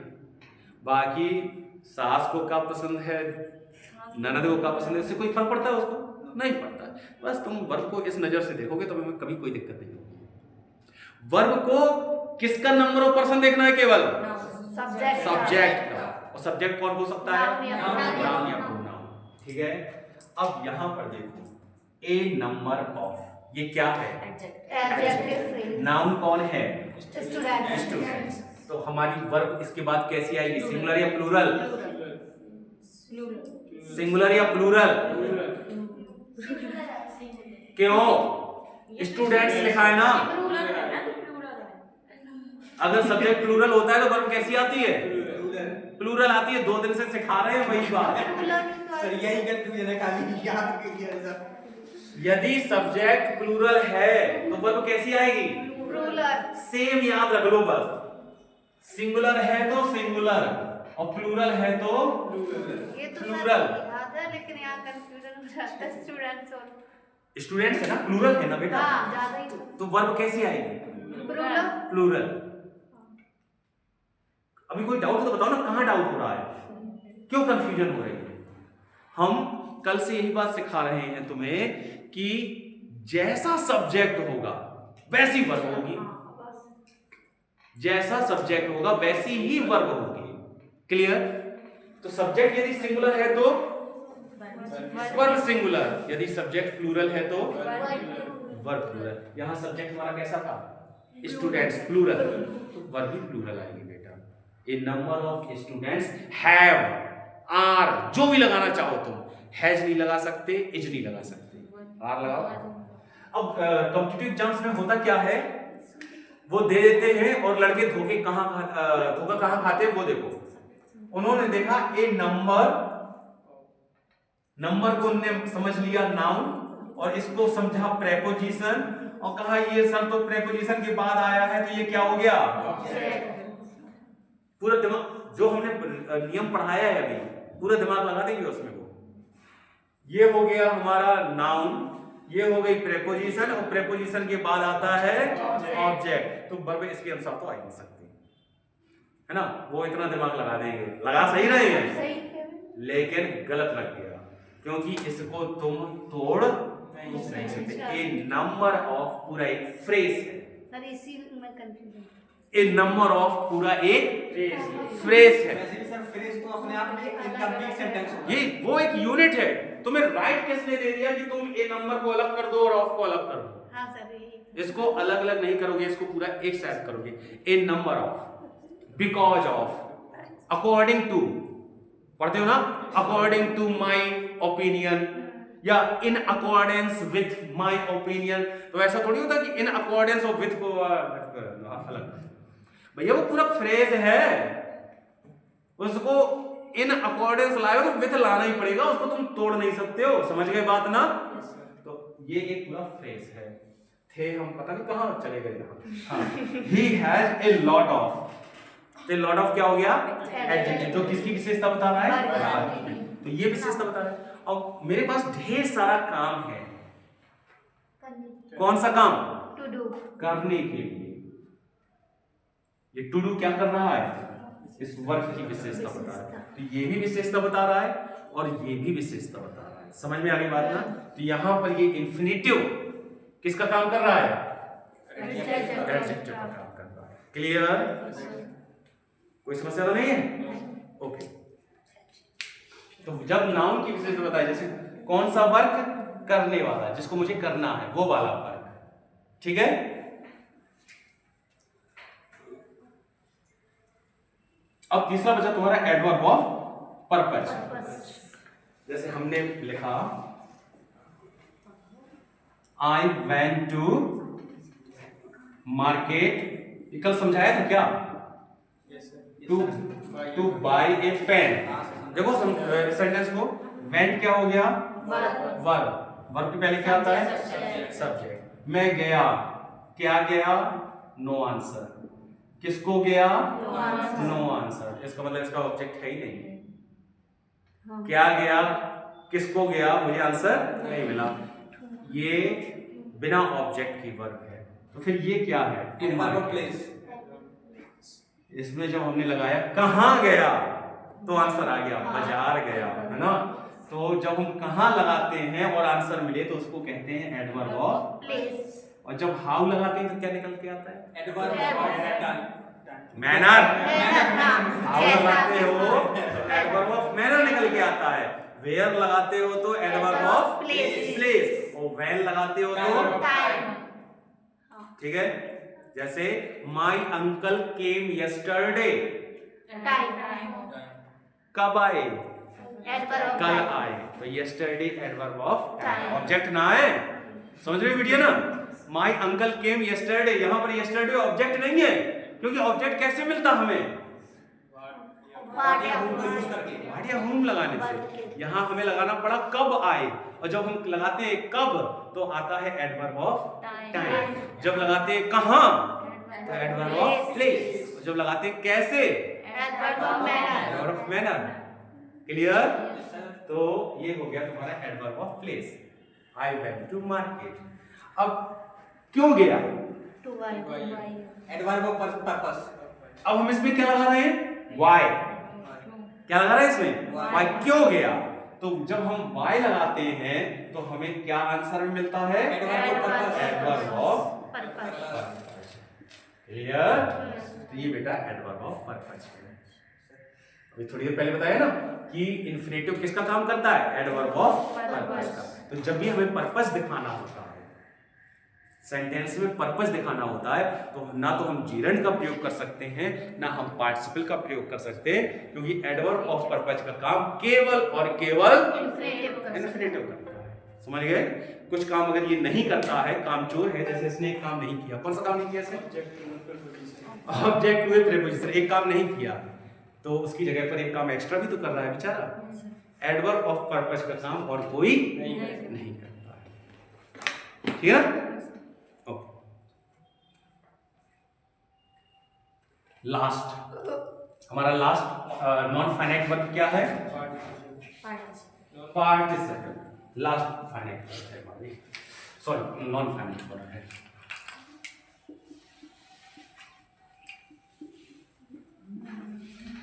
पार्टिसिपल, सबसे पहली बात इसके बारे में हमने क्या जानी? ये एक नॉन फाइनाइट वर्ब है, ठीक है? ये 3 प्रकार की होती है। Past, present perfect, past participle, perfect, perfect participle, ठीक है? तीसरी बात हमने ये जानी कि ये सेंटेंस में एडजेक्टिव का काम करती है, केवल एडजेक्टिव का काम करती है, राइट? जीरंड नाउन का काम करता है, इन्फिनेटिव नाउन एडजेक्टिव और एडवर्ब का काम करता है, और ये महोदय केवल एडवर्ब एडजेक्टिव का काम करता है ना? और इनकी 3 टाइप्स हैं। प्रेजेंट पार्टिसिपल जो वर्ब की आईएनजी फॉर्म है, पास्ट पार्टिसिपल जो वर्ब की 3rd फॉर्म है, और परफेक्ट पार्टिसिपल जो हैविंग प्लस वर्ब की 3rd फॉर्म है। ठीक? अब जो क्वेश्चन तुम्हारे माइंड में आएगा कि सर वर्ब की आईएनजी फॉर्म परफेक्ट जीरंड में था और हैविंग प्लस वर्ब की 3rd फॉर्म परफेक्ट जीरंड में था। ये सिंपल जीरंड में था और ये परफेक्ट जीरंड में था, है ना? तो वहां पर भी ये चीज है, यहां पर भी ये चीज है, हम तो कंफ्यूज हो जाएंगे कि कौन सा पार्टिसिपल है और कौन सा जीरंड है। तो बेटा उसका काम देखोगे, अगर वो एडजेक्टिव का काम करे तो पार्टिसिपल है, अगर वो नाउन का काम करे तो जीरंड। अब कैसे पहचानोगे कि वो नाउन है? सब्जेक्ट हो सकता सब्जेक्ट है हो या ऑब्जेक्ट हो या सब्जेक्ट कॉम्प्लीमेंट हो, ऐसे पहचानोगे, है ना? तभी वो नाउन कहलाएगा, वरना नहीं। और एडजेक्टिव कैसे पहचानोगे? सर जो नाम की विशेषता बता, जो नाम या प्रोनाउन की विशेषता बता। वेरी गुड, तब तो तुम सीख ही गए। यहाँ सीखते वहाँ भूल जाते। हाँ, ऐसे ही होता है, यही जिंदगी की रीत है। याद करने के बाद भूल जाना है। देखो बेटा, तो हमने अभी बताया सबसे पहले किसको ले रहे हैं हम? Present participle. प्रेजेंट पार्टिसिपल क्या होता है? बोलो। वर्ब की आईएनजी फॉर्म, है ना? मतलब ये कोई काम कर रहा है। आईएनजी फॉर्म क्या होती है? प्रोग्रेसिव फॉर्म होती है ना? बहुत इंपॉर्टेंट है। आज इसको यहाँ से अच्छे से सीख कर जाओगे, तुम्हें आगे कभी दिक्कत नहीं होने वाली है। इतना भी डिफिकल्ट नहीं है कि ये अभी सीखा और भूल जाओ। देखो, एक किसी भी सेंटेंस में क्या होना बहुत जरूरी है? Subject verb, finite verb. Finite verb का होना बहुत जरूरी है, ठीक? तो जब हम एक काम कर रहे हैं जो हमारा मेन काम है, उसके साथ साथ हम दूसरा भी काम कर रहे हैं। एक काम तो हम कर ही रहे हैं, लेकिन हमने दूसरा काम भी कर दिया, या दूसरा काम कर रहे हैं, कर दिया नहीं, कर रहे हैं। तो हम फिर क्या करते हैं? जो हमारा मेन काम है वो तो मेन वर्ब हो गई, और जो दूसरा काम हम कर रहे थे या कर रहे हैं उसको हम किस में बना देते हैं? Present participle. क्योंकि वो काम कौन कर रहा है? मैं ही कर रहा हूं ना। तो वो काम क्या करने लगेगा? मेरी विशेषता बताने लगेगा, ना? वो मेरी विशेषता बता जाएगा, तो एडजेक्टिव हो गया। देखना, वॉकिंग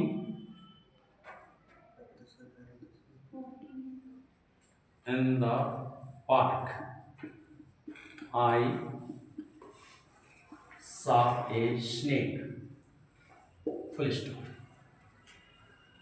अब ध्यान से देखो, इसमें हमारी मेन वर्ब क्या है? सॉ।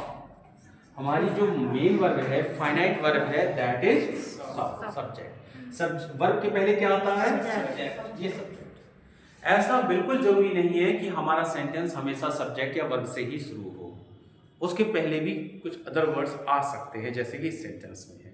हमें गौर से देखना होगा कि हमारी मेन वर्ब कहाँ छिपी हुई है, उसको हमें ढूंढना होगा। सबसे पहला अटैक किस पर करोगे किसी भी सेंटेंस का मीनिंग समझने के लिए? वर्ब। सबसे पहले वर्ब को पकड़ोगे, क्योंकि वर्ब है क्वीन। और कैरम बोर्ड खेलते क्यों नहीं खेलते हो? कैरम बोर्ड खेलते हो तो सबसे पहले किसके पीछे पड़ जाते हो? क्वीन के पीछे, है ना, क्योंकि क्वीन अपनी तो गेम जीत गए, है ना, क्योंकि 50 नंबर की तो क्वीन नहीं होती। तो सा हो गई हमारी वर्ब, और वर्ब के पहले क्या आएगा? सब्जेक्ट। सब्जेक्ट ने ये काम किया, आई सा, मैंने देखा। व्हाट, क्या देखा? इसने, ये हो गया इसका ऑब्जेक्ट। नाउन या प्रोनाउन हो सकता है, ये शुद्ध नाउन है, कोई दिक्कत नहीं, शुद्ध नाउन है ना। यहाँ पर ना इन्फिनेटिव है ना जीरंड है, कुछ नहीं है, शुद्ध नाउन है। ओके, तो यहाँ समस्या नहीं है, समस्या यहाँ वॉकिंग, टहलते हुए। कौन टहल रहा था? मैं। ये वॉकिंग किसकी विशेषता बता रहा है? आई, ठीक है ना। टहल रहा था कौन? मैं। समझ में आ गई बात ना। तो नाउन या प्रोनाउन की विशेषता बताने वाले शब्द को एडजेक्टिव कहते हैं। वही समझ में आ रहा है? वॉकिंग विशेषता बता रहा है आई की। क्यों बता रहा है? क्योंकि टहलते हुए कौन टहल रहा था? आई। तो ये आई की विशेषता बता रहा है। ये प्रोनाउन है, प्रोनाउन या नाउन की विशेषता बताने वाले शब्द को हम एडजेक्टिव कहते हैं। ये वर्ब की आईएनजी फॉर्म है, तो तुरंत हम कहेंगे कि ये प्रेजेंट पार्टिसिपल है। एडजेक्टिव का काम कर रहा है, वर्ब की आईएनजी फॉर्म है, नाम हो गया प्रेजेंट पार्टिसिपल। उसके गुणों से उसका पहचान लेते हो कि नहीं पहचान लेते हो? जैसे हम कहें एक राक्षस है, उसके 10 सिर हैं, क्या नाम है? रावण। जल्दी बता दिया।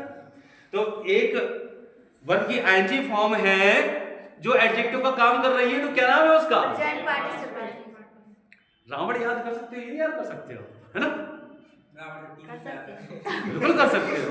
एक लड़का है, पाकिस्तान से एक लड़की को भगा लाया, क्या नाम है उसका? सचिन। सबको याद है सचिन। उस लड़के का नाम याद हो सकता है, इसका नाम नहीं याद हो सकता। वर्ब की आईएनजी फॉर्म जो एडजेक्टिव का काम करे, उसका नाम है प्रेजेंट पार्टिसिपल, ठीक ना। तो ये जो फालतू के नाम हमें याद हो गए हैं, इनको करके क्या करना है? डिलीट, और इनको सेव करना है। Clear? Walking in the park, park में टहलते हुए मैंने एक सांप देखा। कोई दिक्कत तो नहीं बेटा? ओके। अब ये तो अभी खुद घर में जाकर पढ़ना, बहुत मजेदार चीजें हैं। ये वॉकिंग इन द पार्क अलग अलग पोजीशन पे यूज कर सकते हो। बिगिनिंग में भी यूज कर सकते हो, ये मिडिल में भी यूज कर सकते हो, और लास्ट में भी यूज कर सकते हो, है ना। आगे और आगे इसी का एक और एग्जांपल देखते हैं। ये ऑब्जेक्ट होगा द पार्क। सर कहां पर? इन द पार्क ऑब्जेक्ट कैसे हो सकता है? कहां टहलते हुए? कहां? कहां लगाने से क्या मिलता है? अच्छा, हाँ, एडवर्ब ऑफ प्लेस। क्या बिटिया, कहां लगाने से क्या मिलता है हमें? Adverb of place. कहां टहलते हुए? In the park. जैसे मैं कहूं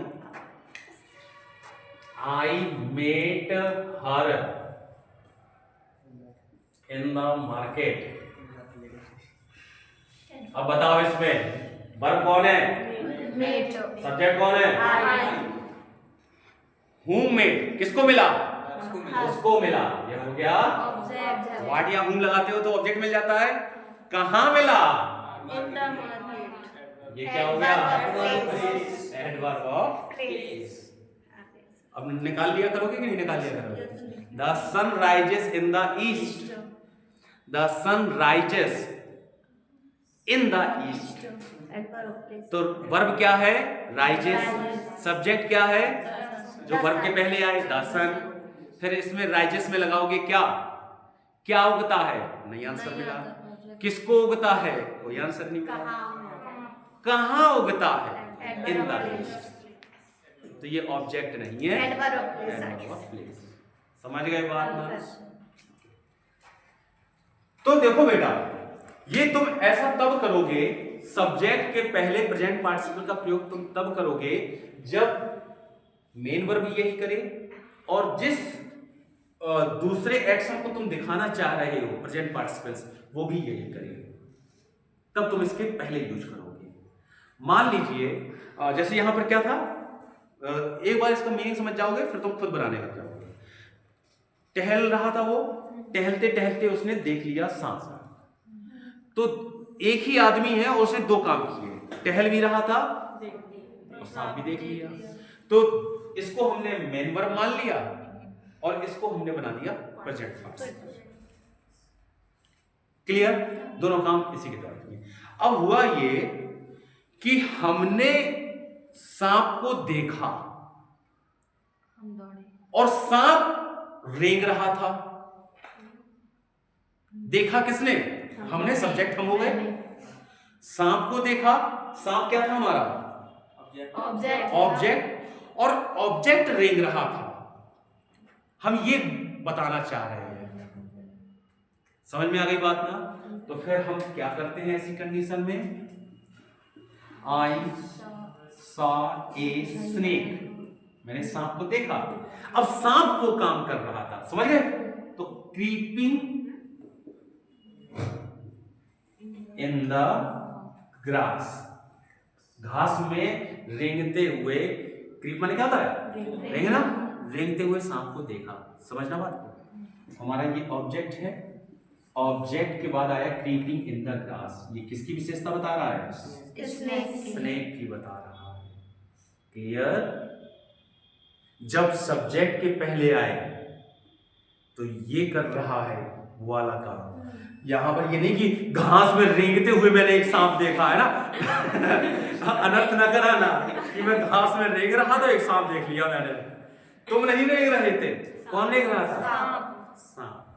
सांप कहेगा सरकार की बात नहीं है। जैसे तुमने मान लो एक चिड़िया को आसमान में उड़ते हुए देखा, तो पहले लगाओगे या बाद में लगाओगे?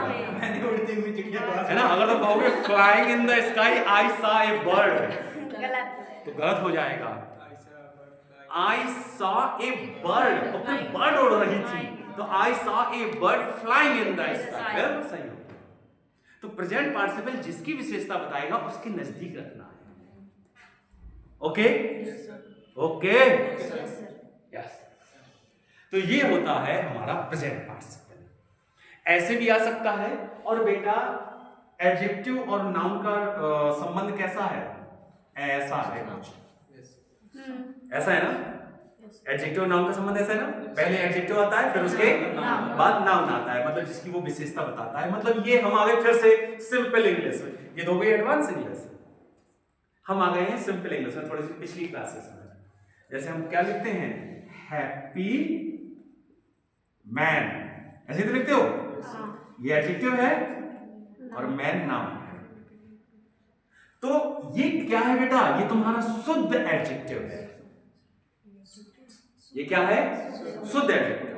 अब हम पार्टिसिपल से एक एडजेक्टिव बना सकते हैं। जो पार्टिसिपल होते हैं वो किसका काम करते हैं? एडजेक्टिव का। तो हमने यहां पर लिखा लाफिंग बुद्धा। लाफिंग बुद्धा कहते हैं ना, लाफिंग बुद्धा की स्टैचू ले आना, लाफिंग बुद्धा।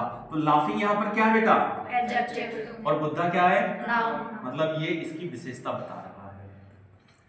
हैप्पी तो हमारा शुद्ध एडजेक्टिव था जिसको हम पढ़ते चले आ रहे हैं, हैप्पी, इंटेलिजेंट, ब्यूटीफुल, अगली, ब्लैक वगैरह वगैरह।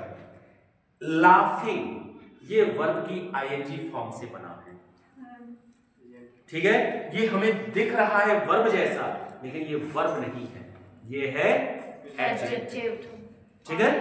ये वर्ब से बना है, ये शुद्ध एडजेक्टिव नहीं है, ये वर्बल एडजेक्टिव है। ये कैसा एडजेक्टिव बेटा? वर्बल, वर्ब से बना हुआ एडजेक्टिव। हम इसको शुद्ध एडजेक्टिव नहीं बोलेंगे, रियल एडजेक्टिव हम नहीं बोलेंगे, है ना? धोखा दे रहा है, लेकिन जो भी समझदार होंगे वो समझ जाएंगे कि ये प्रेजेंट पार्टिसिपल है, एडजेक्टिव का काम कर रहा है।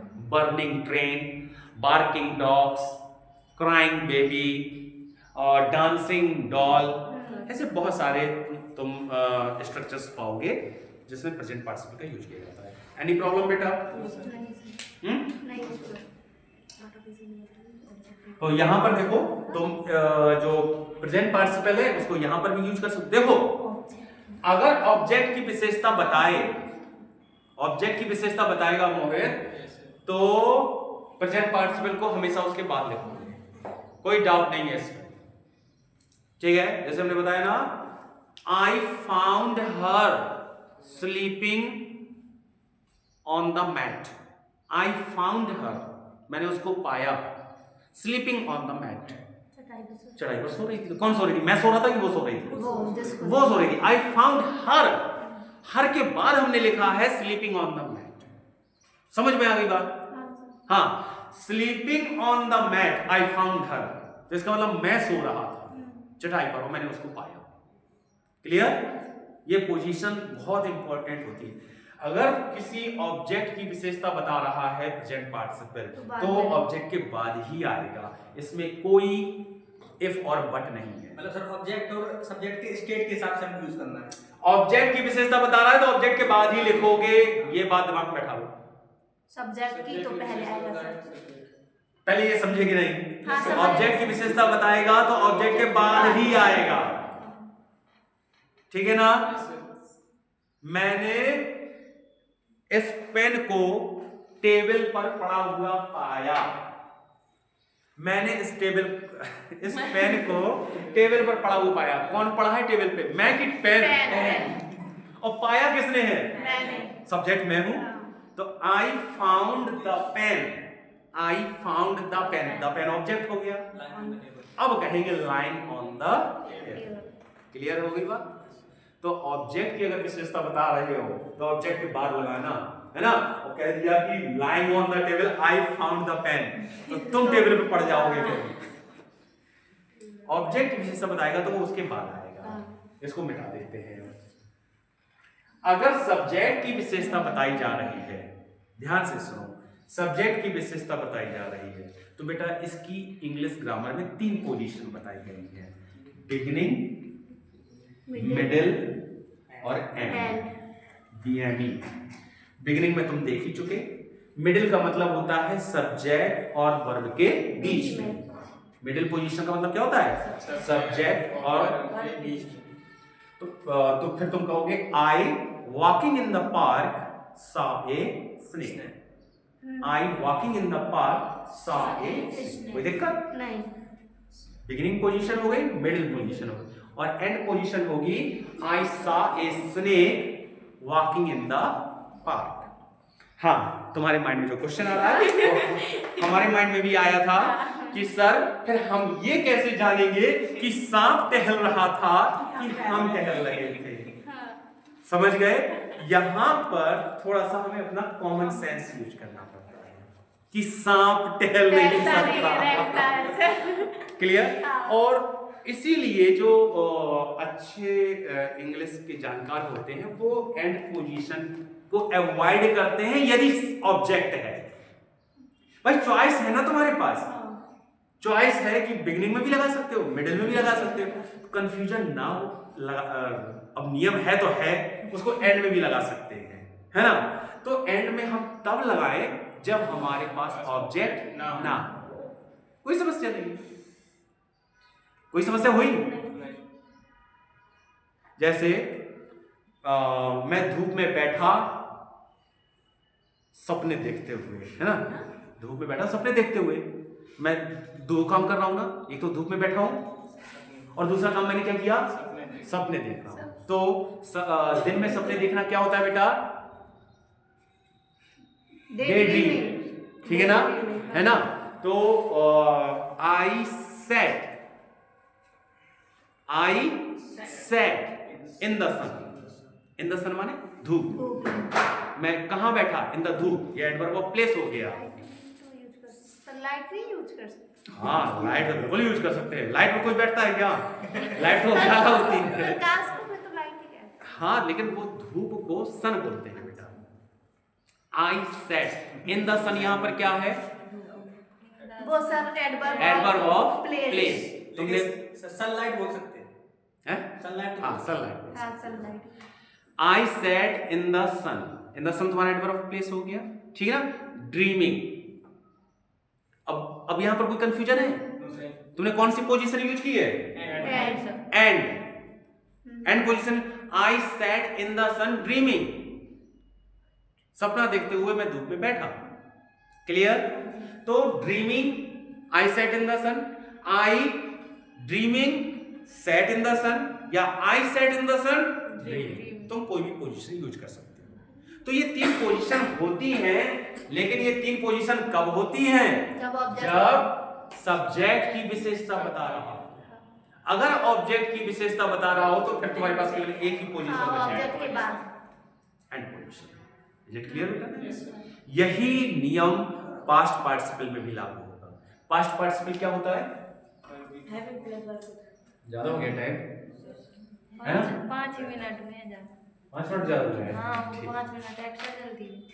ओके, अब दूसरा क्या है हमारे पास बेटा? Past participle. Past participle. Past participle क्या होता है? वर्ब की थर्ड। कोई दिक्कत इसमें? जो वर्ब की थर्ड फॉर्म होती है उसको हम पास्ट पार्टिसिपल कहते हैं। अच्छा, ये याद रखना, हम कई बार अपने बच्चों को बताते हैं कि जब वर्ब की आईएनजी फॉर्म होती है तो इसका मतलब वो वर्ब प्रोग्रेसिव स्टेट में है, जारी है। और जब वर्ब की थर्ड फॉर्म आएगी तो इसका मतलब वो एक्शन हो चुका है। ठीक है, परफेक्ट हो चुका है।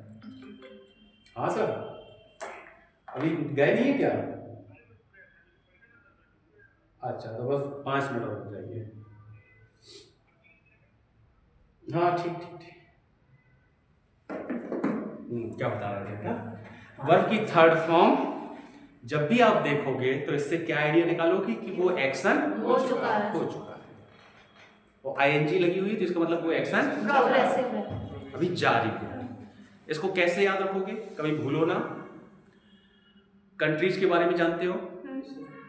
2 तरह के, क्या 3 तरह के होते हैं, लेकिन हम अभी केवल 2 की चर्चा करेंगे, डेवलप्ड और डेवलपिंग।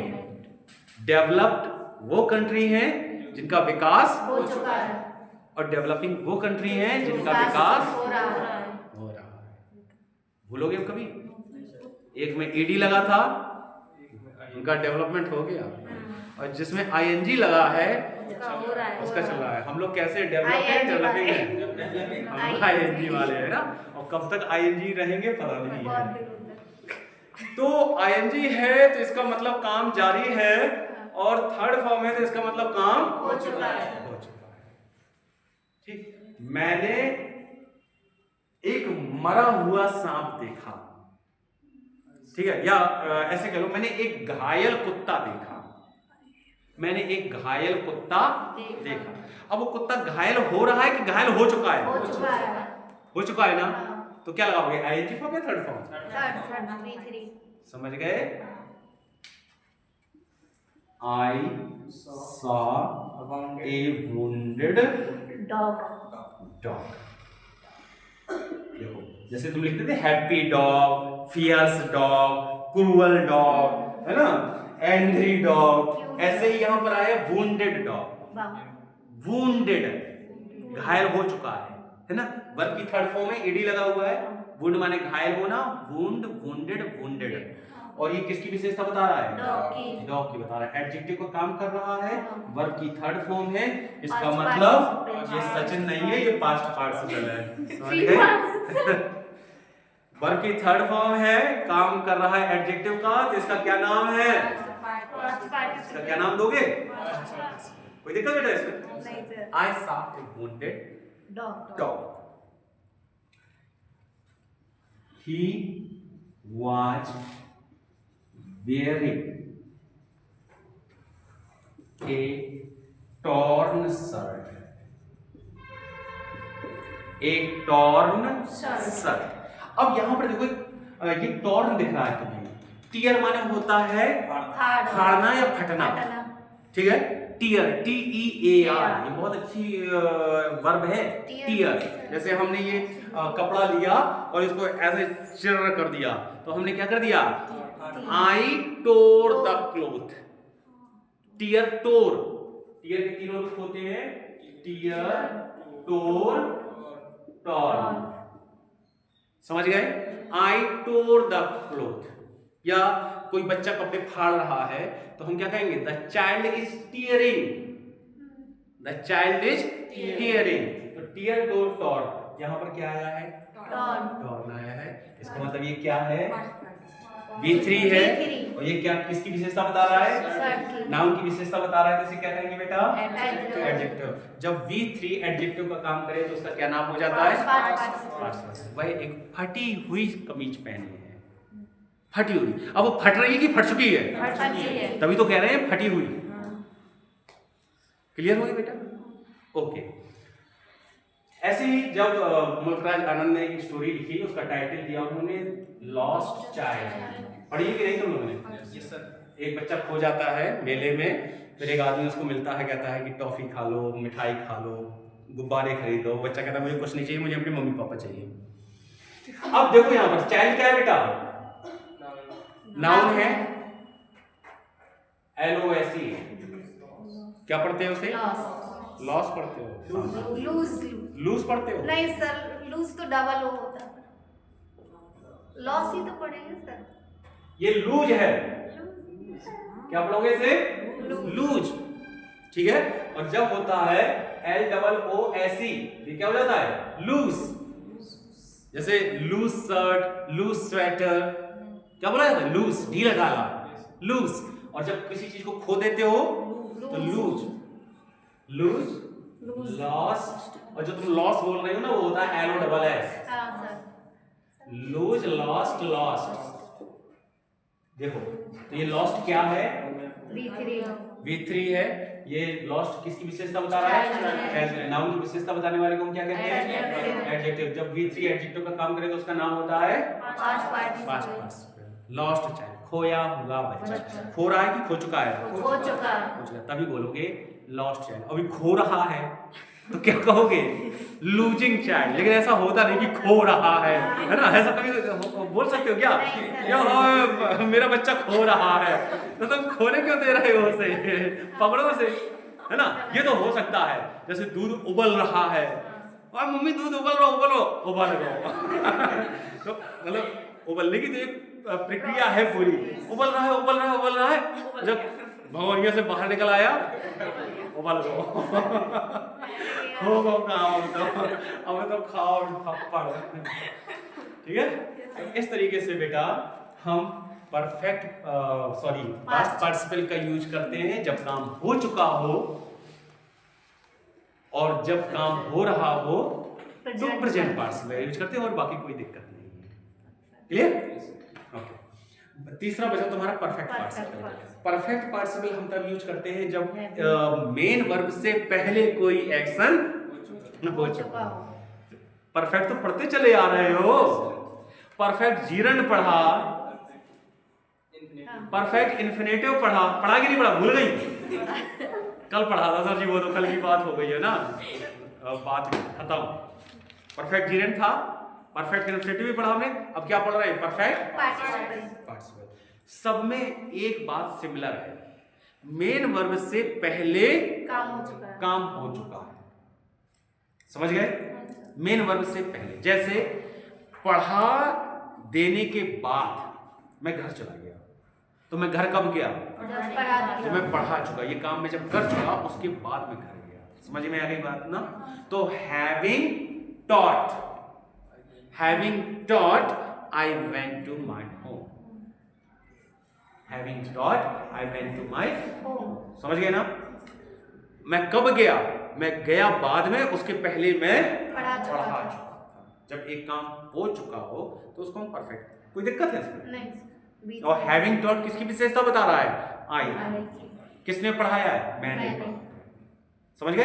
बस यहाँ पर हैविंग टॉट, और ये हैविंग प्लस वर्ब की थर्ड फॉर्म है, ये एडजेक्टिव का काम कर रहा है। और जब यही परफेक्ट जीरंड होता है तो वो नाउन का काम करता है। बनता है। तो ये कैसे पता चलेगा हमें वो नाउन है?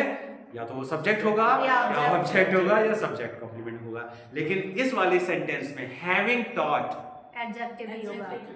ये ना तो नाउन सब्जेक्ट है यहाँ पर, ना ऑब्जेक्ट है और ना सब्जेक्ट कॉम्प्लीमेंट है।